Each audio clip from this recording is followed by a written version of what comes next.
Welcome back to Caffeine Confessionals. My name is Alan Aguirre. I am once again joined by the challenge historian, Jacob Hollabaugh. Hollabaugh, yes. Yes, okay, Nailed it. Hollabaugh. Almost there, almost there, There you almost. go. Every time, it's just the last syllable It's the throws hardest me for a one. loop. It is, it really is. We are here once again to do a challenge retrospective where we're going to go through a past season of the challenge and deep dive it. Last month, we went through Total Madness, where we tried to answer the question, was Total Madness a total failure or success? And so on and so forth. It was a fun time. It was a long podcast.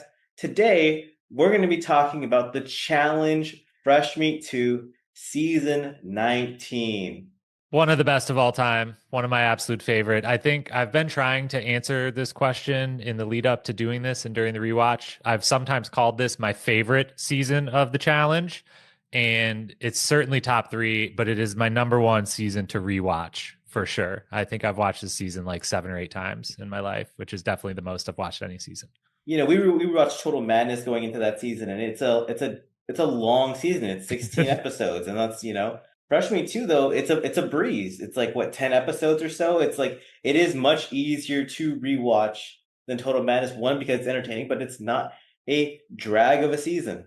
It's an incredible pace. It was one of the biggest takeaways I had rewatching it again the last couple days, especially in conjunction with currently watching season 41 in the 90-minute episodes, which were really 60-minute, and these ones were 60-minute episodes that with commercials were even more, honestly, actually back in the day, and rewatching this, and like some of these episodes are like 38 minutes or whatever. But the pace of both episode to episode, things happening every one, and how much they put in a confined, 35 to 40 minutes every single one of those 10 episodes. It really like blew me away. Like again, on a rewatch format is even more so because you're binging it, but it's just it makes it stand out. Our long 16 to 18 episode seasons now, 90 minutes. Do we need all of this even when the fans are clamoring for certain parts to not be there and other parts to be there? It really put a lot in perspective and adds to why this and a lot of the seasons around this time are so rewatchable and we're so great in the moment and on rewatch. Just, nice, lean, quick, a breeze, super enjoyable. Now, if you're watching this video, the thumbnail and the title of this video is going to have one question, and that is the challenge Fresh Meat 2 better than Fresh Meat 1? But watching this, we're going to ask two questions. Is it better? But also, is it more important than Fresh Meat 1? We're not going to put it together because for search engine optimization, but we're gonna try and answer those two questions in this podcast. And we're going to try to not spoil the answers. We're going to answer them at the end, but I'm guessing throughout this conversation and the different topics we're going to hit, I know I'm not going to be able to hide my answers super duper well, but we'll see what conclusions we come to at the end. Yeah. And before we jump into Fresh Meat 2, let's just set up what the general idea of Fresh Meat is. Let's start off with actually the original Fresh Meat 1, Real World Road Rules Challenge. They decide to cast 12, 13 people who have never, ever been on the real world or the challenge before. They're actually, an important to note is that everyone who appeared on Fresh Meat 1 actually went through the casting process of Real World or Road Rules and got left off the show. But they're like, hey, we think you might actually fit the challenge. So they put them into this rookie pool. They got paired with a veteran player who picked them based on a random draft that we'll go into detail later. But it was just a way to bring in new blood to the challenge, but it was also these fresh faces that we had never seen before. There was no prior show of these people. And yeah, super important note that it wasn't total, like a different casting process, total randos. For Fresh Meat 1, it was all people who had nearly been cast on Road Rules or Real World, or had even in a lot of their cases, like were the alternates for a season.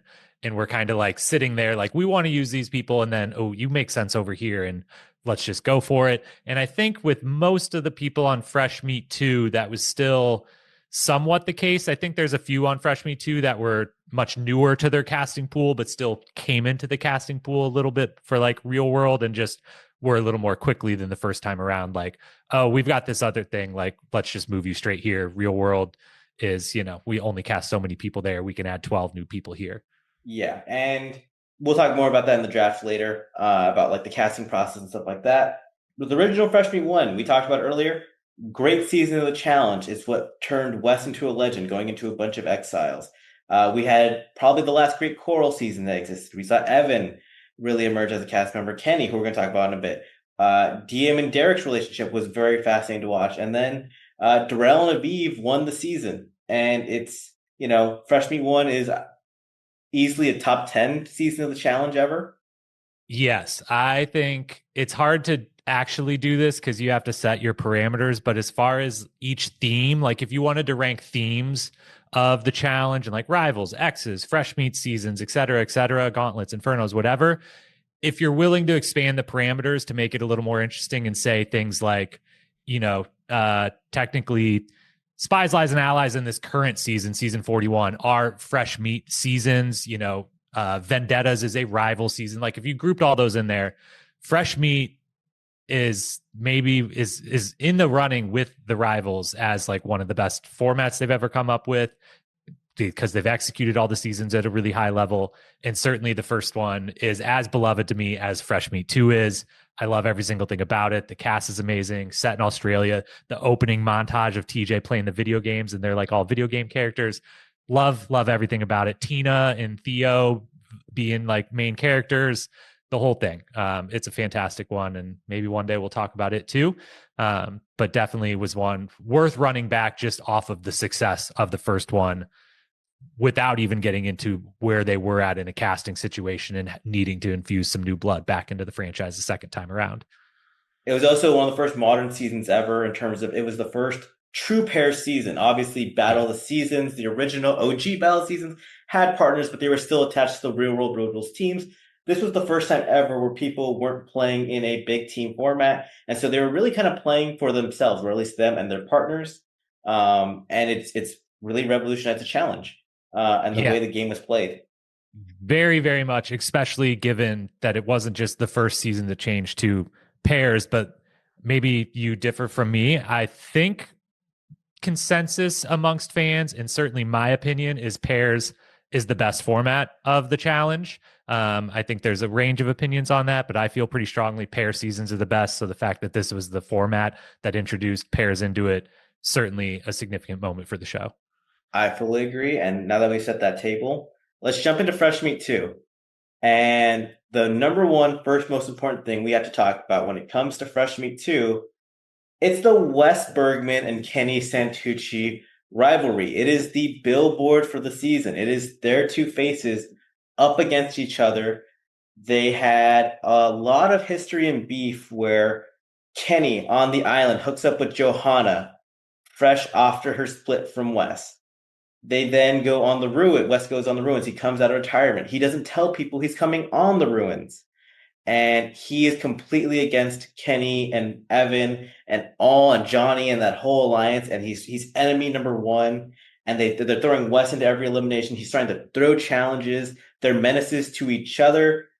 And ultimately, Wes loses and Kenny wins another championship. Kenny at that point is a 3-point champ, like a 3-time champion. He's kind of become king of the show. So Fresh Meat 2, Wes is coming in trying to take Kenny down. It's one of the best rivalries in the history of the show, for sure. Maybe the best, especially given that like it was all genuine, it was all real. Their personalities and who their friends were and the kind of roles they took on all the seasons they were on together or independently throughout the second era of the show, the teens seasons of the show, just match so much that they're both like over the moon confident and cocky, but in like their own kind of individual ways. They're both really, really good at this show. Like Kenny is still underrated to this day because of not on the show, off the show, on the show stuff and, his ending with the show and everything else. But they just made such an obvious foils for each other, even without the romantic elements with Johanna and, the growing rivalries of Wes against everyone. And just so perfect that like Wes was this like lovable dickhead. Like Wes was like pretty hard to like in his early seasons, but was also so likable because he was doing all that and had that personality as the underdog. He was like the dickhead underdog. And then Kenny was like, yeah, that guy's kind of a dickhead to everyone, but he's like a little more like in a lovable way, weirdly, but is also like the king sitting on top. He's always got his friends. They just run the game. It's super, yeah, they're really good at it, but it's super easy for them. And they just did such a masterful job of, we're going to talk a lot about the casting of this season in a bunch of different ways, but I thought they did such a great job in casting this season, in knowing like we have this story. We want these two to be pitted against each other, and we want to do so without all of Kenny's best friends there, or all of Wes's. He didn't have that many best friends in the game at this point, and one of them, Danny, was here on this season. But like, let's make a clear divide. Let's cast it in a way that makes sense to like get the Wes versus Kenny full blown showdown. That's our story. That's our season. They set it up, and then it executed really, really well of giving us exactly that in the best possible way. And it is fascinating because these two were friends at one point. Like on their early seasons of the show on Fresh Meat 1, Wes and Kenny were buddies. Even like the Duel 1. Duel 1, Kenny makes an early exit. And Wes goes on to win that season. He establishes himself as like the king of the challenge. And Wes kind of views it at that point in time like he's an amazing competitor. Kenny is this dumb guy. And then when Wes leaves the show, that's when Kenny takes over. So that power struggle of like, wait, when I last saw you, you were getting taken out in an elimination easily by Nehemiah, and now suddenly you're running the game. But I'm better than you. I won the duel. I'm the all-time champion. But Kenny's just as good of a player as Wes, if not better. I mean, if you watch them in this show, it's like the game has changed a lot, and these two attack it in such different ways while also being supremely confident, like you're talking about.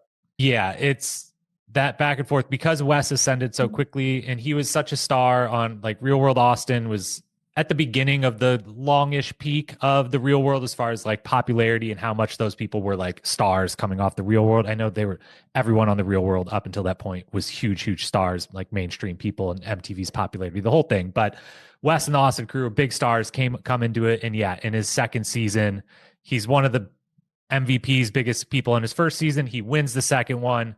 He's talking himself up. He's the new king of the challenge. Goes away for a little bit. I snickered to myself earlier when you were like reference. He came out of retirement for the first time on the Ruins. It's like, wow, yeah, I forgot that Wes retired, quote unquote, after like a couple seasons.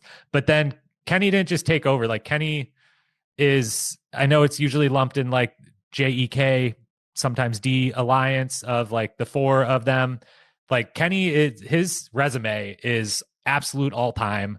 It's what like Jordan's is now in a different era in different ways, but like I forget like 8 or 9 seasons Eight, and like finals every single time almost. And 8 seasons, 7 finals, 3 championships, and would have been more if Big Easy didn't die on the Gauntlet 3. yeah, It is a supremely impressive resume. He's also won a lot of eliminations. He's been a cardio king in these finals, elite social game, elite political player. Because like you see it, like people like him in these seasons. It's like one of those things like he's a dickhead, but he knows how to schmooze people. I would say like Wes is a really good political player, but Kenny's a really good social player. mm-hmm. And that's Yeah, like the angles of like Wes and Kenny's rivalry is so good because of how playground their insults are to each other. Like it's just Kenny constantly calling Wes ugly and Wes calling Kenny dumb. And that's all they got. it makes me laugh every time. It like there's just something about just the playground element of it. It's just like Wes will go on these long monologues talking shit about Kenny, and then Kenny's like, Wes is ugly. And it just makes me laugh. Like I can't stop it. Like Kenny's also just really funny. Like regardless of like how people feel about Kenny now, you rewatch this show, and it's hard not to laugh at some of the stuff this guy's saying. His confessionals were great. The guy was hilarious. He's so good. He's one of the best cast members ever. Like it just is what it is. Like he just was. He's so funny. He is very good at all of it.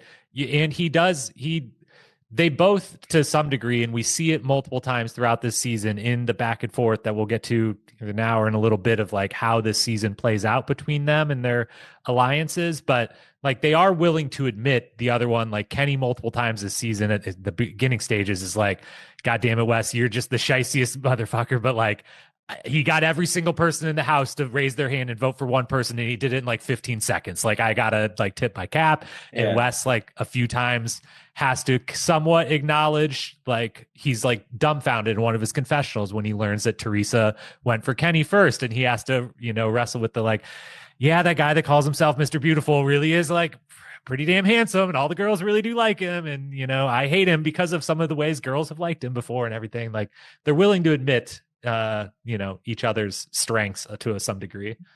they just have such an amazing chemistry and rapport together too. Like these scenes where they're going at each other, but even these scenes where they're getting along, like you could imagine them in a buddy cop film together. Like that's actually how like well they get on together. It's so fun, and it makes this season, you know, the first 3 to 4 episodes, the first two where they're working together is just like you said, like it's, there's real chemistry. You could see, if you hadn't seen the seasons before, you can see why, oh, originally you guys were friends and you were like, actually, we should be like probably best friends in this house. We get along, our personalities are very similar, but we can be a little different, whatever. You could see some of that coming through. And there's like a scene in maybe episode 2 or 3 where they like wrestle in the bunk bed room, which all the guys on this show used to do in like the Yeah. smallest, tightest of quarters, where I'm like, dude, someone's going to jack their head against one of these bunk beds at some point. But like, they like each other. They want to be friends, but they just also hate each other. And at this point have too much history and bad blood for that to not crop up, and are both, they're in the original group. They're cast in a good, authentic way. We're some of the first people to bring the element of, we are making a TV show. We are knowingly trying to be entertaining, but in not in a like towing the line, and like this isn't manufactured. This isn't not real. It's all authentic, but we also are aware that like it would be better for the show if like we didn't work together this whole season. Obviously, I should go after Kenny. I do hate him, and it would be better for me to backstab him at some point. Yeah, and it's also good that we don't take the shot at each other episode one. Mm-hmm. Because if we do that episode one of us is gone and the storyline for the season is out the window.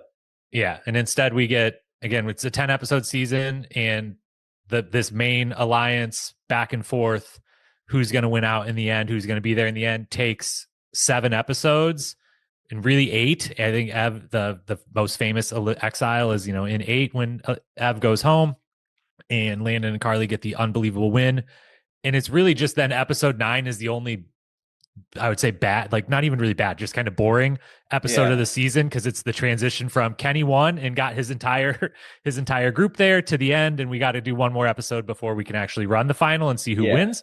But it's 8 episodes that are just episode by episode. The story's so good.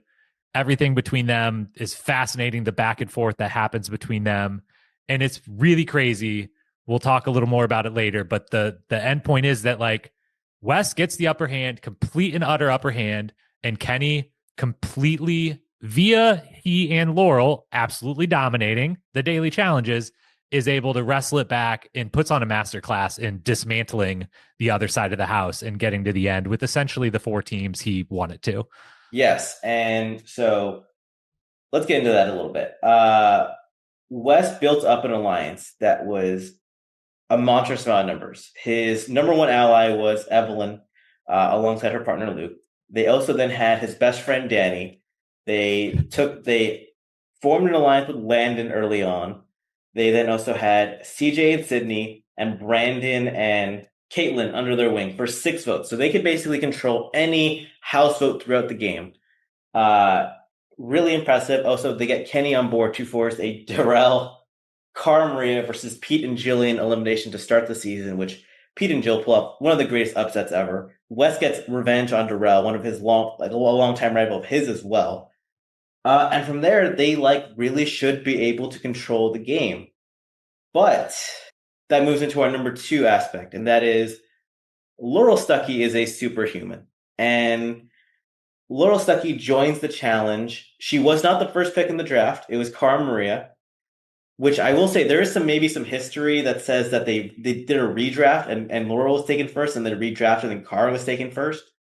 That's a thing That's a that's thing that out there? that Darrell originally picked Laurel and then they did a redraft where they had the stats and then he took Cara after.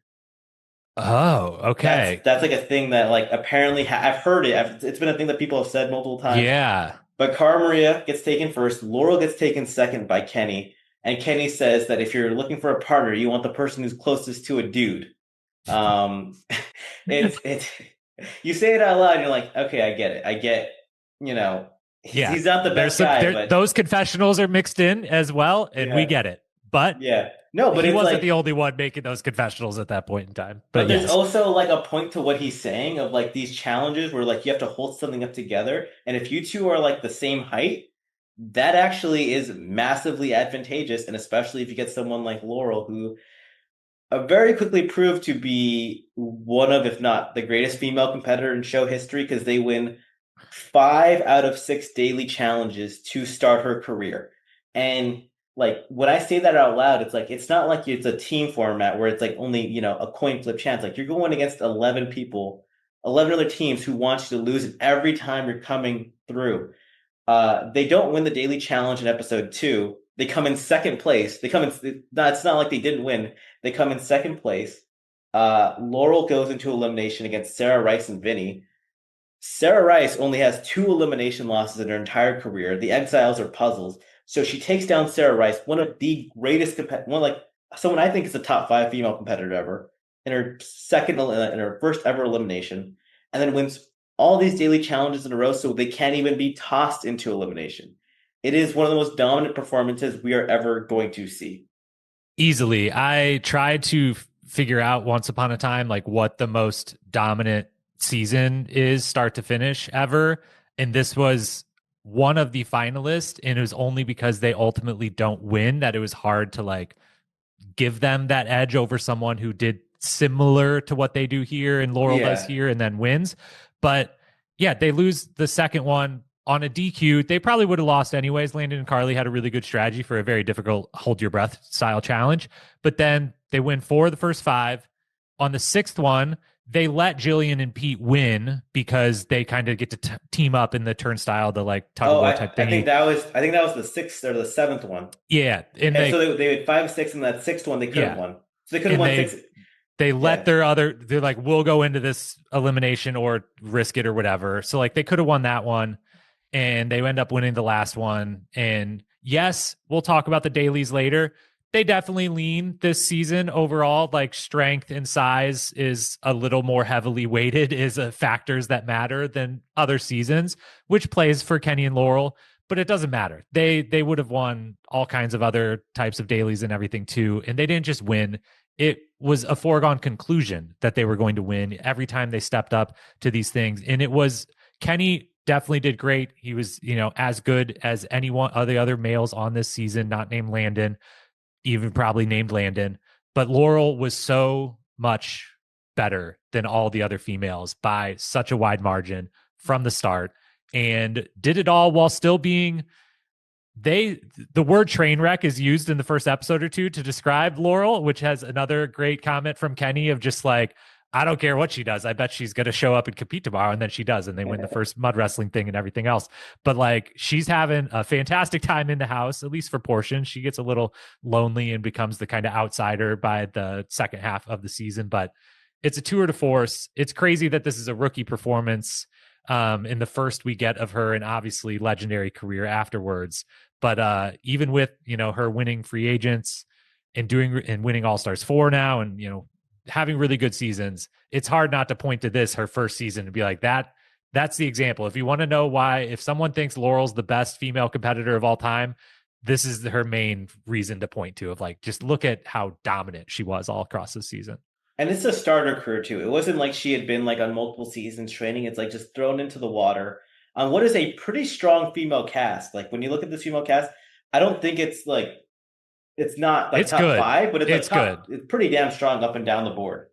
Yeah, it's really good. I will make my Paula case later that will strengthen what my feelings of this female cast are. But I do want to quickly take it back and ask the question then, since you brought up this like hypothetical, maybe there was multiple versions of the draft. Because my biggest question was, I always like think of like Darrell. It's hilarious that Darrell gets the first pick. He is the former fresh meat champion. He is the 4-time champion who only finally lost because he punched out Brad on the ruins.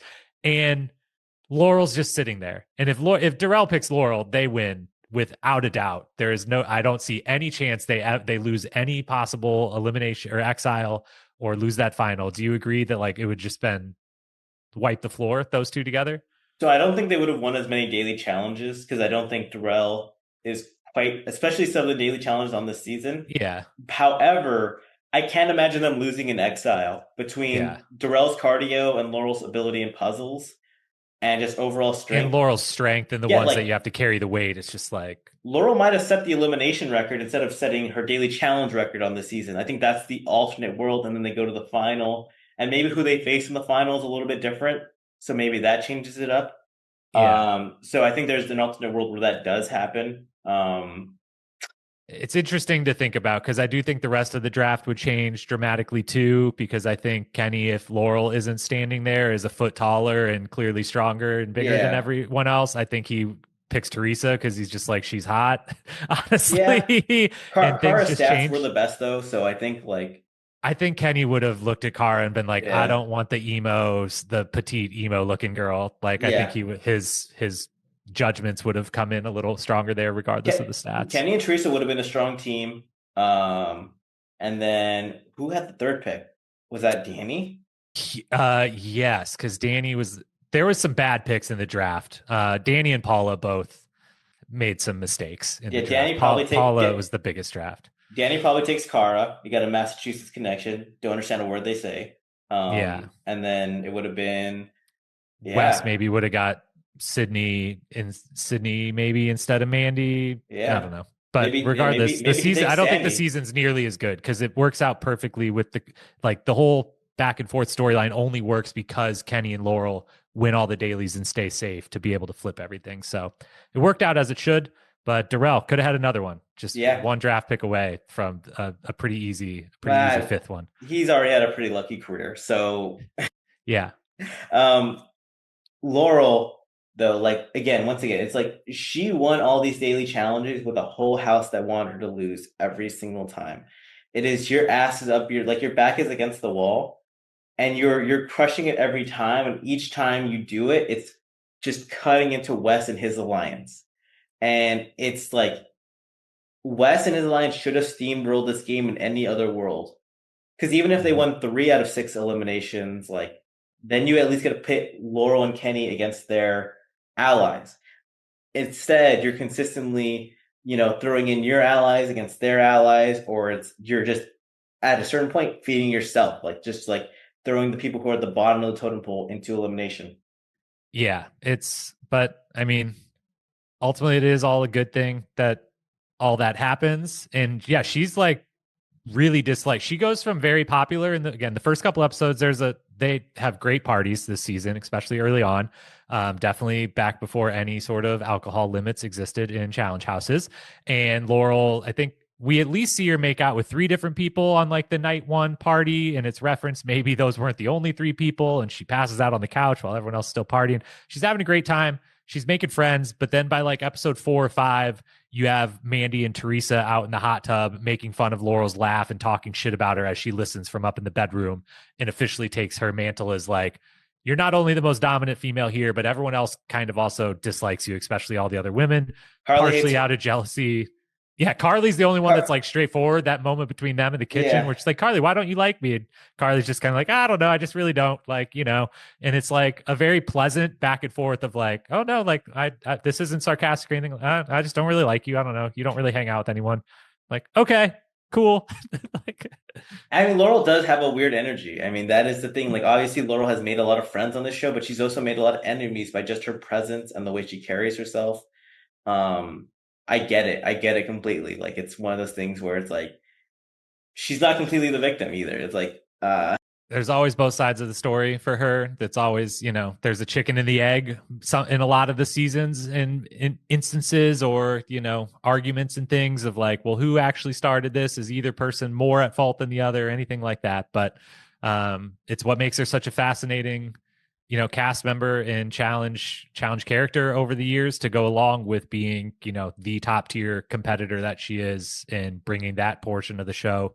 I always, talk about the challenges. There's the sport in the show, and what do you bring to both of those things? And she's an A to A plus in both categories of to the sport side of it and to the show side of it. yeah, we are never going to see someone win 5 out of 6 solo or pair daily challenges to start their career. I don't think we're ever going to see that again. And if we do, that person is very quickly going to be like eyes on them as the next great challenger.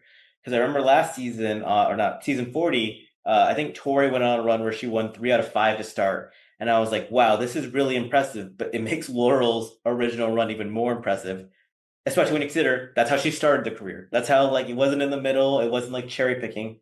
That's how she began her challenge career. I don't think we're ever going to see it again. And as I mentioned before, like, they won an elimination against Sarah Vinny, a very strong competitor. And had they won the championship, had they won it in the end, this is probably the most impressive rookie season of all time, without a doubt. Yeah, I'm trying to think what is the answer to that question. I've probably answered it before and never just not. I mean, I Turbo's maybe up there, but he I just because he did won that final. But I did a ranking, like, I think 4 years ago, and I called it a tie between Turbo and the season Laurel lost. yeah, And it was so like, so if I she think that's fair. won, it would have been like, that's the difference. Because it's just, we've never seen someone dominate and just upend and wreck an alliance like that because of her presence. Yeah, I was trying to look up while you were saying that too, because it popped into my head also on War of the Worlds, like how many did Polly and Natalie win early on? But it still was like three of the first five or something, and then they didn't And win any more dailies after and that. it's, you got So to come in top three. It's not coming in first place. yeah, that's why it was hard to look up. But Yeah, they did like people won, and I think they yeah, did actually like win three of those. yeah, But and then we're in a bunch more tribunals, whatever. But yeah, still nowhere close. And yeah. yeah, but it is what it is. Laurel's. That's why she's one of the best ever. She started with probably the best season we've ever seen from a rookie, and she wasn't the only standout rookie, and not the only one growing their legend status on this season either. We had someone on the male side of things doing the same. Ooh, who are you referencing on this one?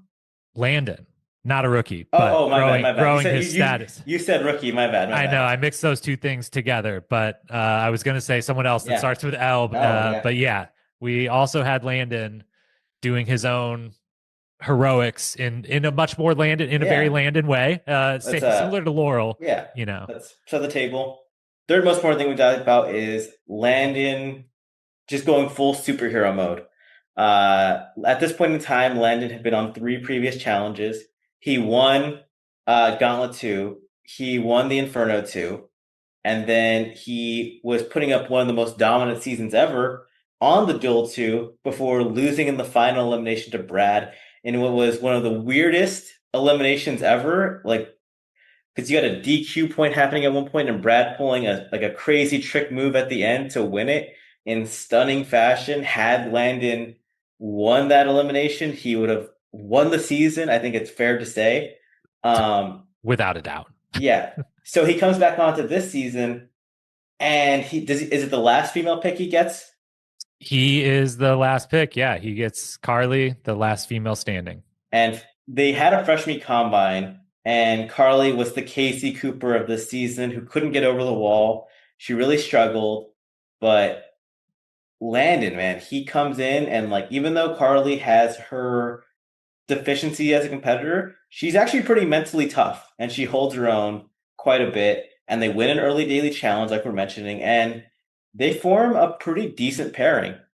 They are very good together, and it is the important thing when talking about this season that I feel like is hard for fans, especially with most of the fan conversation happening online and stuff and being in little snippets and short, is hard to give both sides the appropriate credit and not make it sound like Carly sucks and I can't like Landon pulled this off with the worst partner ever. Like sometimes it's framed in that way.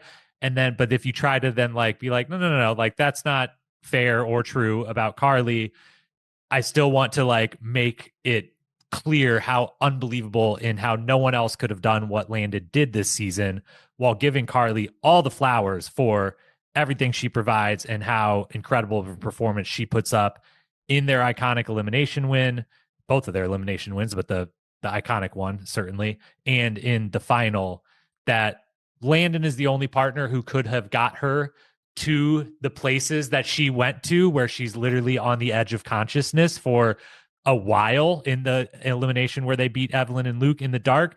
And but that is a testament to her to like not pass out, to keep moving in those scenarios, while also being a testament to Landon is the only single person who could have handled that situation and pushed the person in the right way and kept them and like motivated them through that.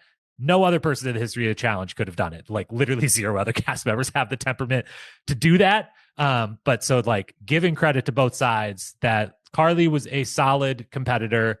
She wasn't climbing over any walls. That wasn't going to happen, but she had a lot of grit. She had a lot of toughness. She had some endurance and also like had the right attitude of like, I'm as good as I'm going to be and I'm going to do a good job. And Landon's fucking amazing. And so we're going to win some stuff and maybe we're going to win the whole thing. And they do. Yeah, ultimately Joe Flacco won a Super Bowl. Like it's like Joe Flacco, he not mobile, went to a D2 college at a certain point, but like he stood in the pocket, like just like Carly did, and she threw the ball down the field. She got the job what needed to be done, and Landon was the defense, the special teams, the running back, the wide receivers, the offensive line. He was everything else. He was everything else for their team, and Carly was just good enough for them to be able to pull. Because it's not like they did this going up against a bunch of schlubs. They beat Kenny and Laurel, who we've just hyped up as like one of the greatest rookie seasons ever. Laurel, maybe the greatest female competitor ever. And Kenny, one of the greatest final runners ever himself, a cardio monster. That's the team they beat in the final. They beat just two absolute beasts. And then also two other like strong teams in Pete and Jillian and Jen and Nora. Like those are not bad teams. It's just in the like every team in this final was really damn strong. They also won an elimination against Evelyn and Luke that we'll get more into later. That was like Evelyn, you beat the other greatest female competitor of all time and a cardio beast in an exile elimination at night. Like it was they what they pulled off was very special. And if you want to call Landon the greatest male competitor of all time, this is what you point at. This is the season you point at. And even more so because this is also the season he had to, while he played exactly to Landon and his personality, he did go out of type. He had never been in an alliance before. It's a big part of the early portion of the season is in Kenny and Wes's back and forth. It's like who can get Landon very famously. It's why I spent the last hour golfing with Landon. I brought him in, as Wes says, which is so funny when he uses terms like I brought him in. But Landon makes a deal with someone for the first time ever, and then also goes back on that deal when he realizes he should and makes a move to the other side. Like Carly wasn't doing any of the social political stuff, which normally at this point, 3 seasons into Landon, as amazing as he has been, it's always just been like everyone likes him and he's clearly the best athlete and everything else. Here, he doesn't do that stuff. He plays by the book. If you get last place, that's who he'll vote for, et cetera, et cetera. He plays politics here. He makes the right move 2 different times of when he picks to be on Wes's side, when he flips to Kenny's side, and he takes the repercussions of that and knows he's going to end up in an extra exile because of it. And he also, he's used to winning all of the daily challenges. That Duel 2 season, he won like almost all of the daily challenges of a really good male cast.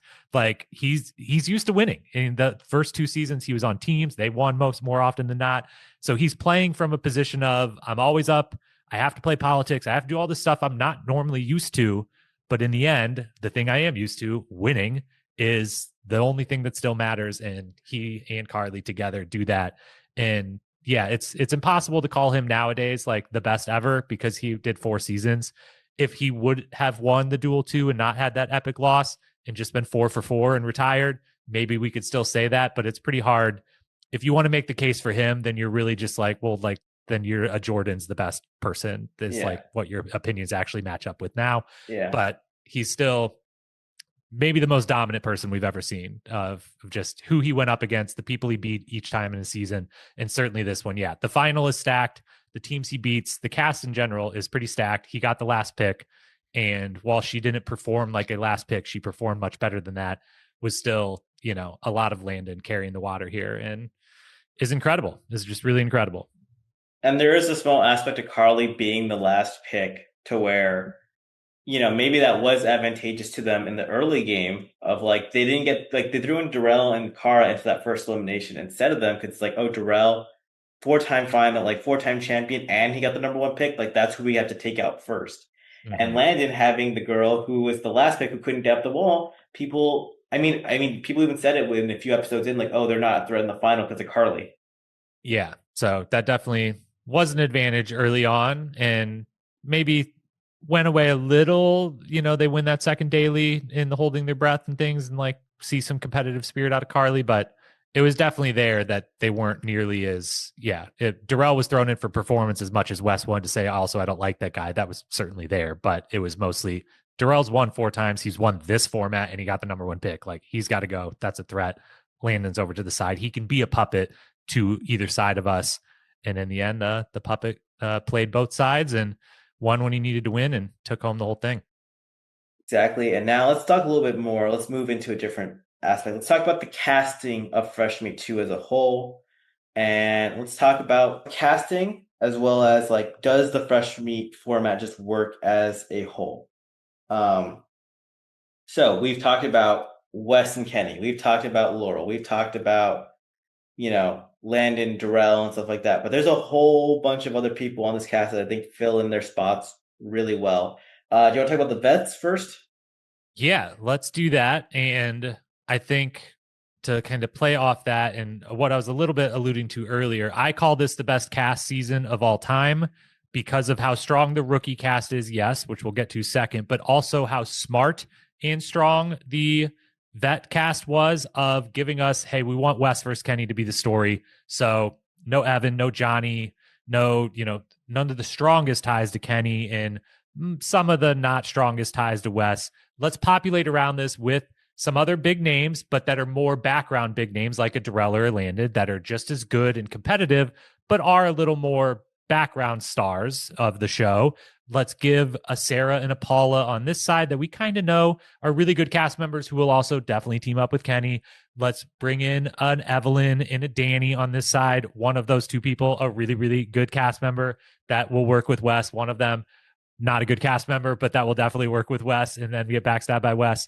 And then let's bring in some Jens and some Ryans and some folks that are great role player cast members, as I've always referred to those two specifically and many others, which is not a derogatory thing at all. It's like is a compliment of not everyone on these seasons, when there's 20 to 30 people, can be the stars. You need people that are going to be role players in these casts and do a really good job. And in the moments they have to be on screen, give you something good and then step back. And I just think they molded everything about this vet cast specifically really, really well. And I think is there only one rook? There's There's two two. rookie, Caitlin and CJ, Caitlin and CJ.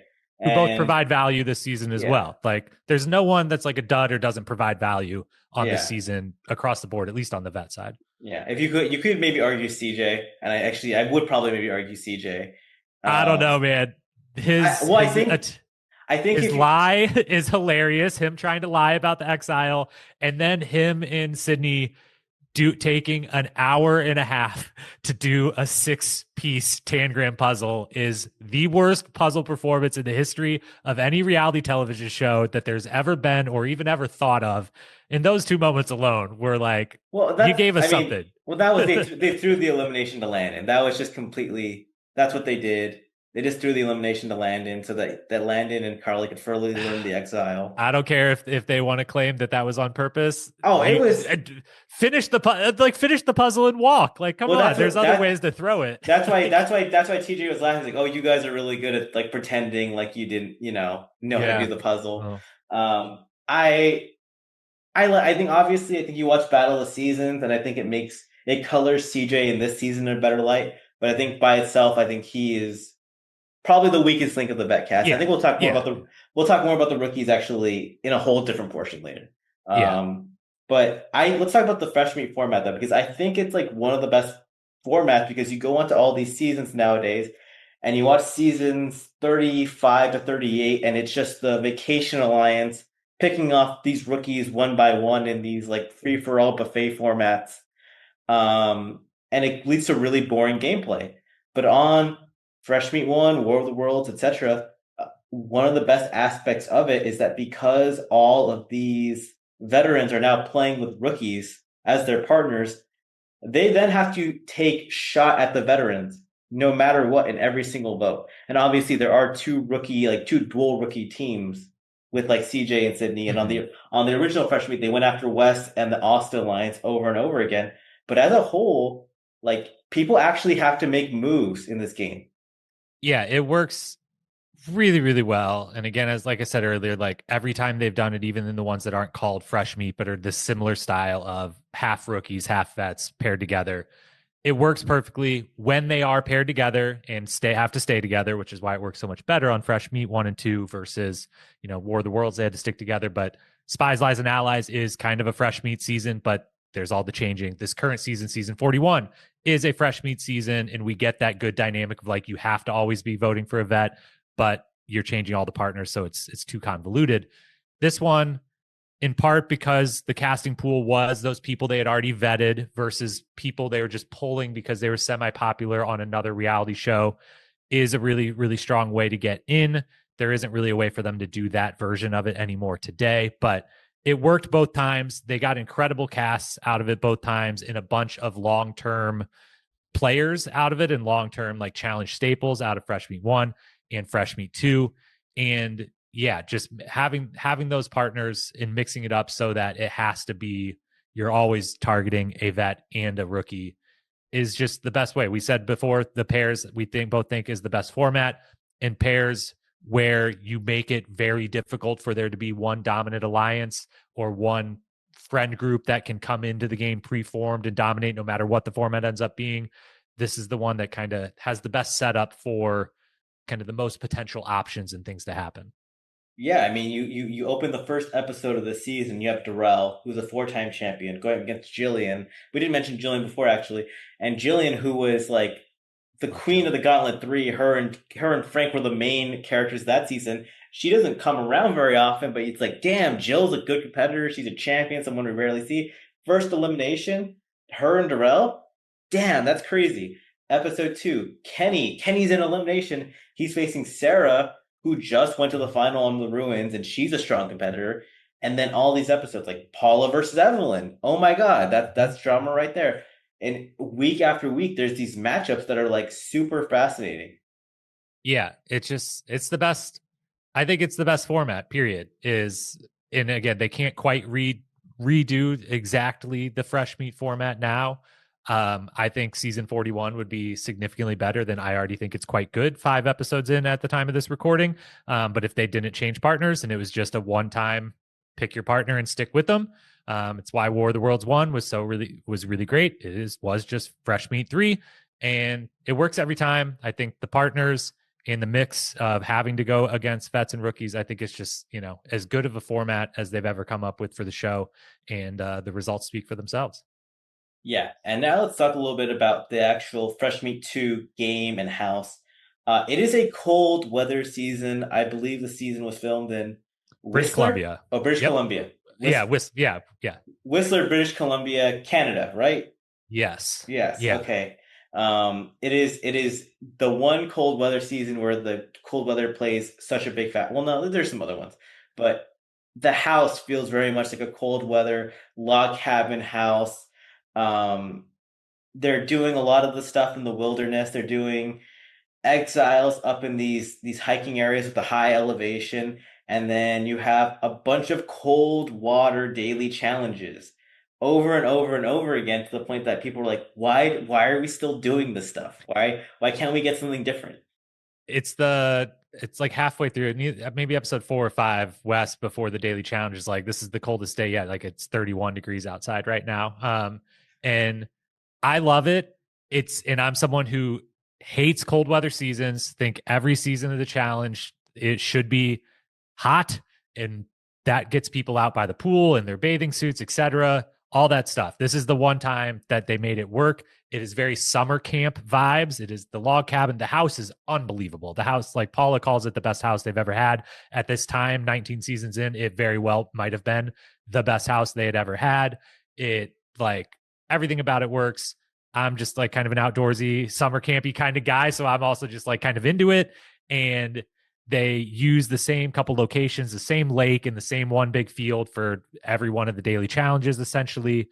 All of it works for me. And they find ways to, even though they are wearing wetsuits in the water every time, they don't really like let the cold impact things too much. And they do Yeah. get lucky enough with the weather. Like all the And exiles, people wearing long sleeves and stuff, but yeah. they're not like bundled up like they are in like double agents in Iceland during COVID, when it's like these people need parkas on at all times just to survive the daily challenges and things. Like it's not that. So it works. I think it works really, really well, and is a nice little change in like the theme overall. Just it all fits really well.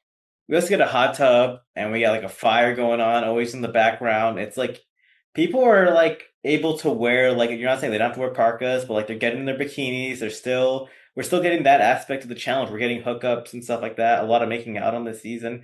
Um, it's a very enjoyable vibe. As I said though, like the daily challenges do get repetitive, and I think that is one of the knocks of the season is that the daily challenges do feel like it's the same thing over and over again, even if they are different. They are consistently different. And I think the daily challenges are good. It just you kind of want to see something. You get tired of seeing the same stuff every time. Yeah, and the thing that I'll say in their favor though is they're all quick, which this was still a time in the challenge where there was not going to be any daily challenges that took them like 5 hours, 6 hours, 7 hours to film, where they wasted a whole day of filming just to film this. It was going to be you guys show up and you're doing something that should take all of you, even if you're doing it one at a time. It'll take 5 minutes, 10 minutes. We'll be here filming for 2 hours so that we have plenty of time in the morning, plenty of time in the evening to film house stuff and stuff that's going to be better.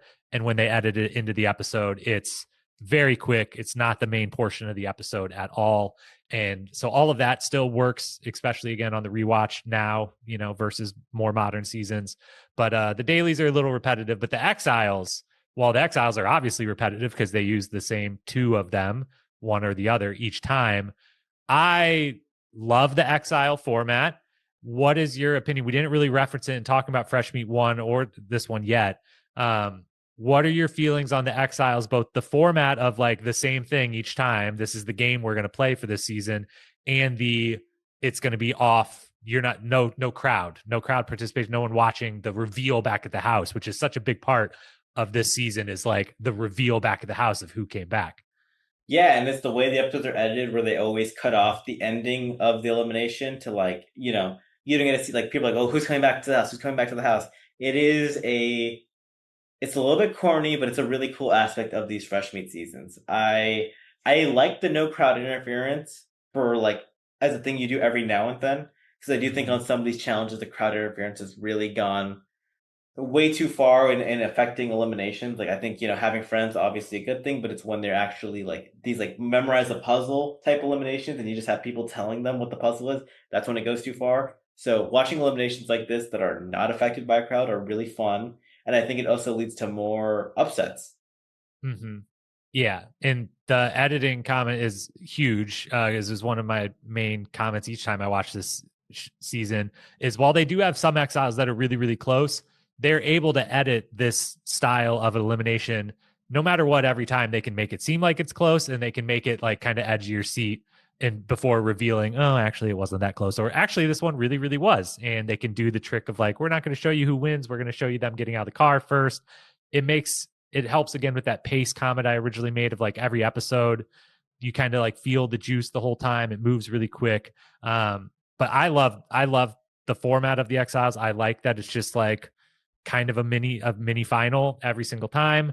I like that the team that gets thrown in first, like a Pete and Jill, immediately recognize the advantage that they get by being like, we know what it is and y'all don't. So if you want to throw us in again, that is going to be a little bit of a disadvantage.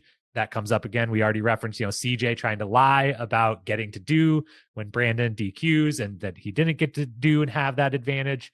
I like everything about it. And the final thing I'll say about it, while I love Fresh Meat 1, the hilarious twist of you had to carry the weight equal to the bags you brought to the season and how much that affected things. That did affect things a lot on Fresh Meat 1. It was a very random thing to affect Yeah. things as funny as it was. And so I like that they switched for this one to just you carry the weight. The weight is the same for all the guys and all the girls. And there's a way to get rid of the weight, but we're going to drop the really corny but kind of awesome twist that we did the first time around. Yeah, I would say probably that's the biggest asterisk of Wes's career because he won 5 eliminations on Fresh Meat 1 in large part because him and Casey did not bring much luggage at all. No, Um, it's a great little footnote of challenge. Like that was a funny idea that they had and yeah. that they actually enacted and had a major effect. For people who don't know, like Wes and Casey carried 98 pounds, roughly around that amount. And there was an elimination where they were facing, I think it was Tanya and Tanya Johnny. and Johnny had like Where 180 pounds or something. no, it was like 230. It was Yeah, like like, it was, yeah. Tanya brought over Tanya 100 brought, pounds of luggage. yeah, insane. I think that I would bet the average they went against was like 150. Yeah. So like they consistently had significantly less than everyone they went against. God bless Casey on that one. Um, but yeah, I'm glad they didn't bring that back. But I like the reveal, the teams not being able to watch and just sitting and waiting. I like that it's just kind of a mini final. I like the advantage of if you've done it once, you kind of know and have some extra strategy. And I like that they like do the same course but in reverse. So they just pass each other the once. I like them running through the woods. I think it like looks cool. Hmm. I like everything about it. If this was the style every single season, no, I would be like, come on, like we could do something cooler. Obviously, traditional eliminations are, have the significant advantage there. But I like that they did this for these seasons. It was a nice change of pace, and I really enjoy them during the season. And you also have like two teams going on like at opposite sides of a path, so they don't actually see each other, so they don't even know. They're just pushing and pushing and Yeah, pushing. they just pass Um, the one time. They yeah, have they to be pass like, are like we an halfway? Did we pass yeah. them first? Did they pass us? Yeah. Yeah, so it does create, I think, good competition as well because people you have to compete both against yourself and the team you're facing. Let's move on from this though, and let's talk back into the game a little bit because we'll talk about the politics, and that is Wes and Evelyn having just this the number number 16 we gotta talk about Wes and Evelyn having this massive alliance where they should have been able to run the game. And obviously, we talked about Laurel winning upended it, but also just some of the decisions they made at certain points of the game were baffling and just like really destroyed their alliance on its own. Let's run through those. Here's a quick summary of the first 8 episodes, the steps that this back and forth between Wes's side and Kenny's side took. So in first episode, we referenced they team up to say we got to get Darrell out of here. Pete and Jill aren't currently on a side. Use them. They do. Second episode, Wes brings in heavy air quotes, Mhm. Landon. They send Kenny into exile. Kenny has to take out Sarah, who's his number one in the house. All things looking Wes and Evelyn. Third episode, Kenny wins the daily. Wes still has the votes. Evelyn beats Paula, another person out for Kenny's side. His two number one allies are now gone, Sarah and Paula. Everything is on Wes and Evelyn's side. And then in episode 4, it gets a little bit worse even when Wes gets Ryan to trick Kenny into saying CJ and Sydney because he thinks Ryan is like going to go in. And ultimately, Wes was going to yet again throw in Pete and Jill. But that's the episode Caitlin gets hurt. And Wes makes the first kind of bad move of doing the fair thing to put the injured team in. And then the next episode tries to do the little Ryan trick again, but this time is like, we'll do it. And we could sacrifice Danny, my best friend. We could send him in, loses his first number, but we're in episode 5 of 10 and he loses his first number. He's still got a couple teams up on Kenny's side. But then the next episode, Kenny lets Pete and Jill win, knowing that Wes and Evelyn are way too scared to face him and they won't go throw him in, which they don't. They sacrifice CJ and Landon, which ruins their numbers because those are two of their numbers. Another mistake by them of like, send someone in versus Kenny and Laurel, even if they win. And then Landon wins the daily in 7 and is officially flipped of like, you flipped on your best friend, then you flipped on us. We're flipping on you. We're going to the other side. Throws in Wes. They lose. Evelyn is now by herself, gets thrown in, loses. And we end up in episode 8 and 9, where Kenny at the start is way behind in all the alliances towards Evelyn and Wes, but ultimately gets to the end. And really, if not for at the end, Ryan and Jen have to go in against each other as the kind of middle people. And it's a purge style daily that keeps Landon safe and not going in again. Otherwise, the final 4 would have been Kenny's alliance from episode 3 on when he was down and out would have been the final 4 in the final. So he flipped everything.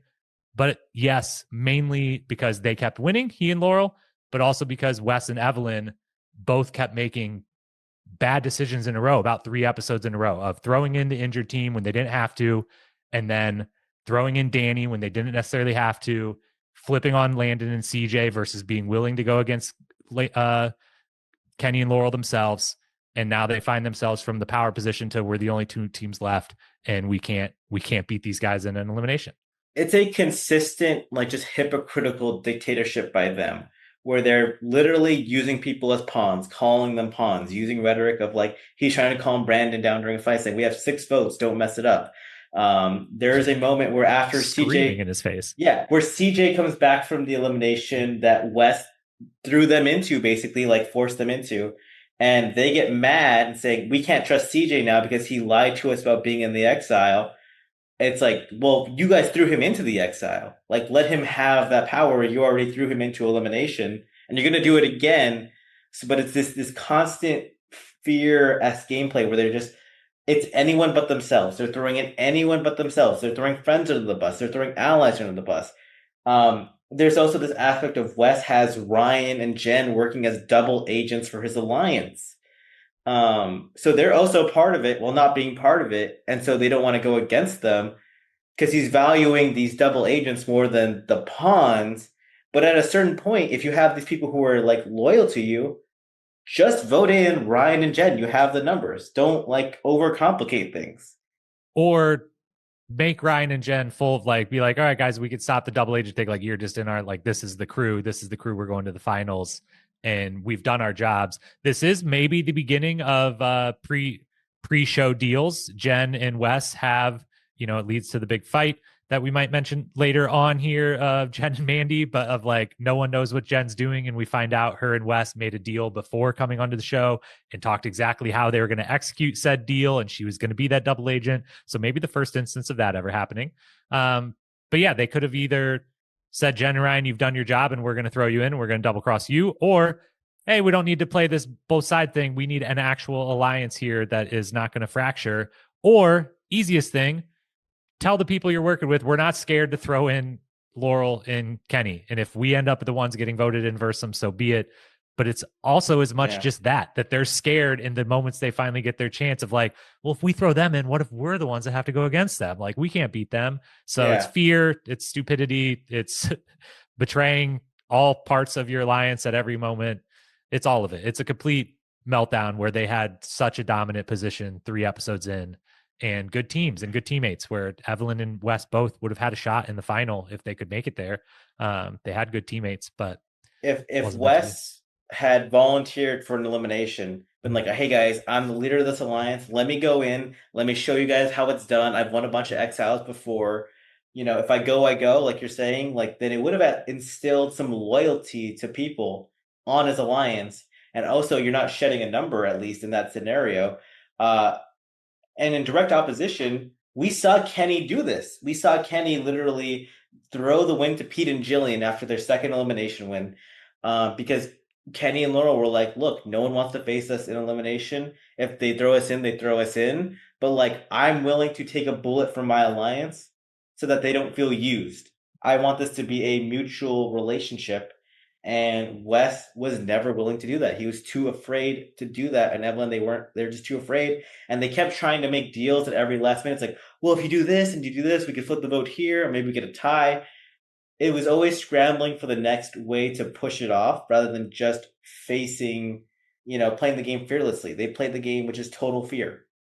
Yeah. And they, the last deal they make with Kenny to do the CJ and Sydney versus Landon and Carly is like they basically know it, and Kenny almost says it to them as they like make the deal to do that of like, if you guys do this, like those are the two teams that have been voting with you the whole time. Like, so you're going to save yourself this time to get to piss off the only two teams left voting with you. Like, okay, like great. Sounds like a good deal to me. And it plays out exactly like that. And yeah, it is Evelyn as much as Wes does, to his small bit of credit, has a couple moments early in the season where he does admit Evelyn is the like co-leader with him and he's defaulting to her. He has a great moment where Evelyn, Danny, and Wes have a conversation in early on. I forget which vote it's for, but Danny and Wes want to do something different. And Evelyn tells them like, that's completely just wrong. And this is why, and this is what we should do. And when she walks away, Danny's like, now look, I know she brings up some good points, and Wes cuts him off. Is like, she didn't bring up good points. She's right. We're doing what she wants to do. And so like, he does default to her. It's equal parts, both of them Yeah. making these deals, making these decisions, and equal parts, both of their downfall. Wes is just so dumb on this season. Like, just straight up, he's so dumb and petulant and arrogant. And I say this as someone who loves Wes, but like, just all these moves he makes are just so fear based, and they're such the opposite of the guy we saw in Fresh Meat One. Um, it is him at his worst, and on top of that, it's like you watch him in these daily challenges where he's just coming up with some of the dumbest strategies ever, including a daily challenge where you try to swing across vines using upper body strength. And Mandy never had great upper body strength. Maybe they never had a chance in that daily challenge, but Wes tries to put her on his literal back and they fall immediately. But there's a bunch of daily challenges like that where I feel like Wes didn't even give Mandy a proper chance for them to compete and do their best, because he didn't believe that Mandy was capable. And I think it's just like Mandy's not the strongest competitor ever, but it's just the opposite of the Landon and Carly thing, where Landon is like, okay, here are Carly's limitations. Here's what I need to do for us to do best possible. Wes was almost just waving the white flag in every daily challenge. Whereas, like, hey, maybe if you and Mandy just like actually tried more of these daily challenges, you'd build a rapport. You guys could get better. And as we actually saw through Mandy's challenge career, she's not bad. She's not terrible at all. Yeah. And we even get it at the end of this when they lose their exile. Mandy does better in the exile than Wes does on the cardio front. Like she's the one out in front. She's running a little faster at all time, most of the time. They do all the flashbacks to like, they play it up a little, like Wes is struggling a little bit more than he actually is, but they play up the like, is this karma for all the times you yelled at Casey in the previous exiles? And now you've got your new blonde partner who you've called the new Casey a couple of times. And she's the one being like, Wes, like, what the hell? Like, I'm not tired. I could run faster if you could keep up with me. But he does it, and Evelyn does it too with her partner Luke, who Yeah. is, yes, if he ended up in a traditional headbanger elimination, he is much smaller and would maybe lose some of those to a lot of the cast members. But he's a good runner, and Yeah. he's like perfectly fine at puzzles, and he's a gamer, and No, he's like strong enough. I'm gonna say he's not good at puzzles. He's not. That guy's got nothing between the ears. He can run. He can run. I'll give him that. He can climb. He He can can do the run. exiles. He could do the exiles. He does have the really dumb moment of admitting on the bus out loud that he's cramping up and doesn't want to run Yeah. in an exile, which is really hilarious. And the He one time didn't. Evelyn Yeah. is right to get mad at him, but she, similar to Wes, is like, Yeah. your partner is good enough. If you're the best one in this house on your side, your partner is good enough for you to Yeah. win these exiles and maybe win a final. But you're doing the opposite of Landon. You're looking at your partner and only seeing the weakness or the deficiency or how you're better than them versus that they're good enough and can get the job done if you guys work at your best. And Wes almost picked Sydney in the draft. She was probably the better athlete of the two, but Wes picked Mandy for two parts. One, he likes to make TV, and he thought Mandy would make better TV. And two, he was probably attracted to her because Wes is attracted to blondes, and they would later have a showmance on Rivals One. And After she says that she can run. He asks them the question if you can run. Sydney's Yeah, like, it's not my favorite. And Mandy points to herself. yeah, Again, and whether that's from the yeah. first draft or the second draft or the different drafts that may or may not have taken place. But Mandy can run, and they then would also hilariously compete on X's together. And Mandy won their elimination, but Wes was the one who lost it for them again. It is funny yeah, because like you look at Mandy's challenge career, and she's not that bad, and also like she's also very entertaining. She's licking the floor in the fresh meat combine for $20. She's making out with different girls and guys. She's just a really fun personality. If we ever do the Rivals One podcast of this, I'm going to talk about Mandy for like 20 minutes because like she takes she's over great. that season at certain points in a star-studded cast. Like that is a great casting addition to the show. She kind of didn't get her full shine on this season, but yeah. And then you also have Wes being dumb with the whole Teresa situation, because you have obviously he's attracted to Teresa. They have a hot make out on a pool table. But then later in the game, it's come to reveal that he hooked up with Kellyanne, who is Evelyn's best friend and his ex, right before he came. And he says even in the episode, like, I still love Kellyanne and I want us to get back together. So it's like, well, what are you doing here then? Why do you getting so butthurt that she was into Kenny when really you like Kellyanne still? And there's so much going on there. Yeah, it's a messy one for Wes. It does in a lot of ways, like we were saying, this with Laurel, like this season is a great encapsulation of everything that would come from Laurel. This season is a great encapsulation of Wes, the Wes's career before he then had, that a few of them have now had of like a second career on top of, but if like it would have been contained to, 10 or so seasons in the teens and the 20s, like this season is a great encapsulation of everything that makes Wes such an amazing cast member, Yeah. a really good competitor, but also can quickly flip the other way and turn into like epic crash out meltdown. Mhm. Why he is a notch below the Landons, the Jordans, the maybe CTs and bananas as well. Yeah, I mean, I think I used to The make the Kennys. argument that he's like the most entertaining male cast member ever, or at least important. But like, we actually, I mean, out of this, I'm complaining about it, but then we got a great Wes and Teresa partnership on X's 2, which I would argue is maybe his greatest season ever. Hmm. So Yeah, we get his ex's season out of this. We get his, it was inevitable if they ever did Rivals like Wes and Kenny. yeah, Again, we said the whole yeah. season of this is that we get multiple future great Wes seasons out of this season. And we got CJ mad at him on Battle of the Seasons out of this, Yeah. which is a funny, like a whole, like, oh, I completely forgot you two were on this, and that's the reason you're mad. Like, he makes people mad at times you like completely forgot existed because he has so many rivalries and feuds. Yeah. Now let's talk about, we talked about, Wes and Evelyn. Let's talk about Evelyn's tantrum during her Fresh Meat 2 loss, which I think is one of the moments that people take away from this season. Because I think I personally rank Evelyn as the greatest female competitor of all time. And I think that like the biggest blemish on her career is this moment where she's throwing an absolute fit, throwing rocks, crying, cursing out Luke, after losing the Exile to Landon, who's pulled off the first of what is two Mega Superman performances of this and the final. It's definitely a tough look. It's aided a little bit by, like, at least for me, my focus is just I only remember that Evelyn was on the losing side of this because like she is who she is, and so it just makes Landon and Carly's win all the better because like it was versus Evelyn versus like it was versus some team that they should have beat, but it got crazy because she almost passed out, et cetera, et cetera. But it is again like they should have won this. Like uh they make some bad decisions on like puzzle or I, no puzzle, which is I part of the don't exiles I like. I do want to note the puzzle thing. It's always really fascinating because people always say Evelyn lost the puzzle because Evelyn lost the elimination because she didn't do the puzzle. And here's the thing: Luke has no puzzle abilities at all. And if you watch Cutthroat, the guy is just Yeah, like yeah, yeah. he's like a Nelson. He runs, he can do stuff like that. He's a nice guy. If someone on their team was going to solve the puzzle, it was going to It's be gonna be Evelyn. Evelyn.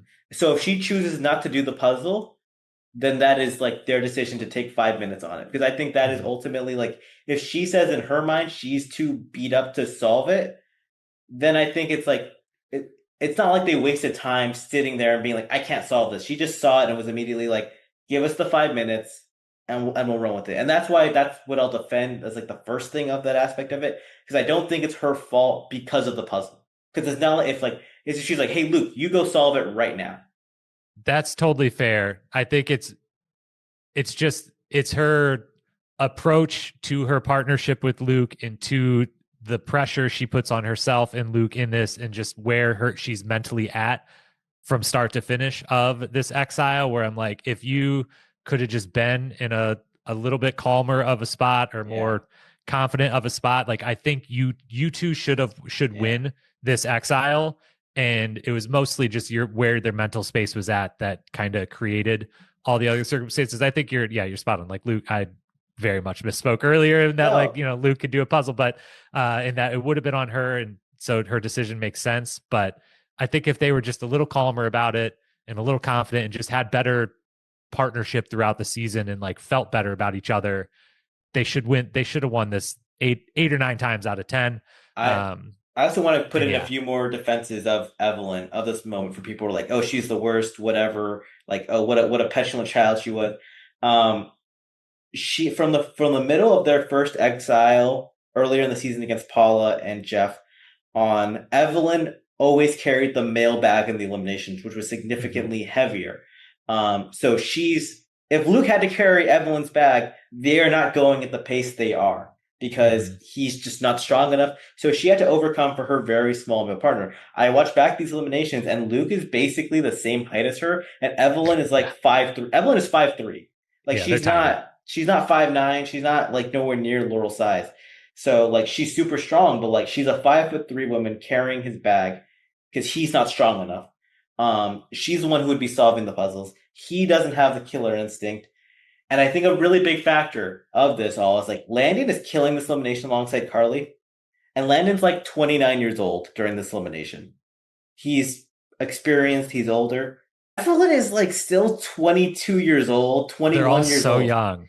Evelyn is younger than Luke. Like she is like Mhm. 21, 22 during this elimination, but she's already been so established because she, has already won championships at this point. But she debuted on the challenge when she was 18. Like on that fresh meet, she was barely 18. So she, even though she's so accomplished, she's still much younger than anyone we're seeing on TV today. Like it's Yeah, it's stand you could tell too, like she looks her age in this, and all of them do. And as always with any rewatching any of the seasons from the first 20 seasons, really you're quickly reminded of like, oh yeah, like these people used to start on this show and whatever show led into it when they were like 18 to 22. And so then even when they were on their sixth or seventh challenge season, they'd be like 26 or whatever.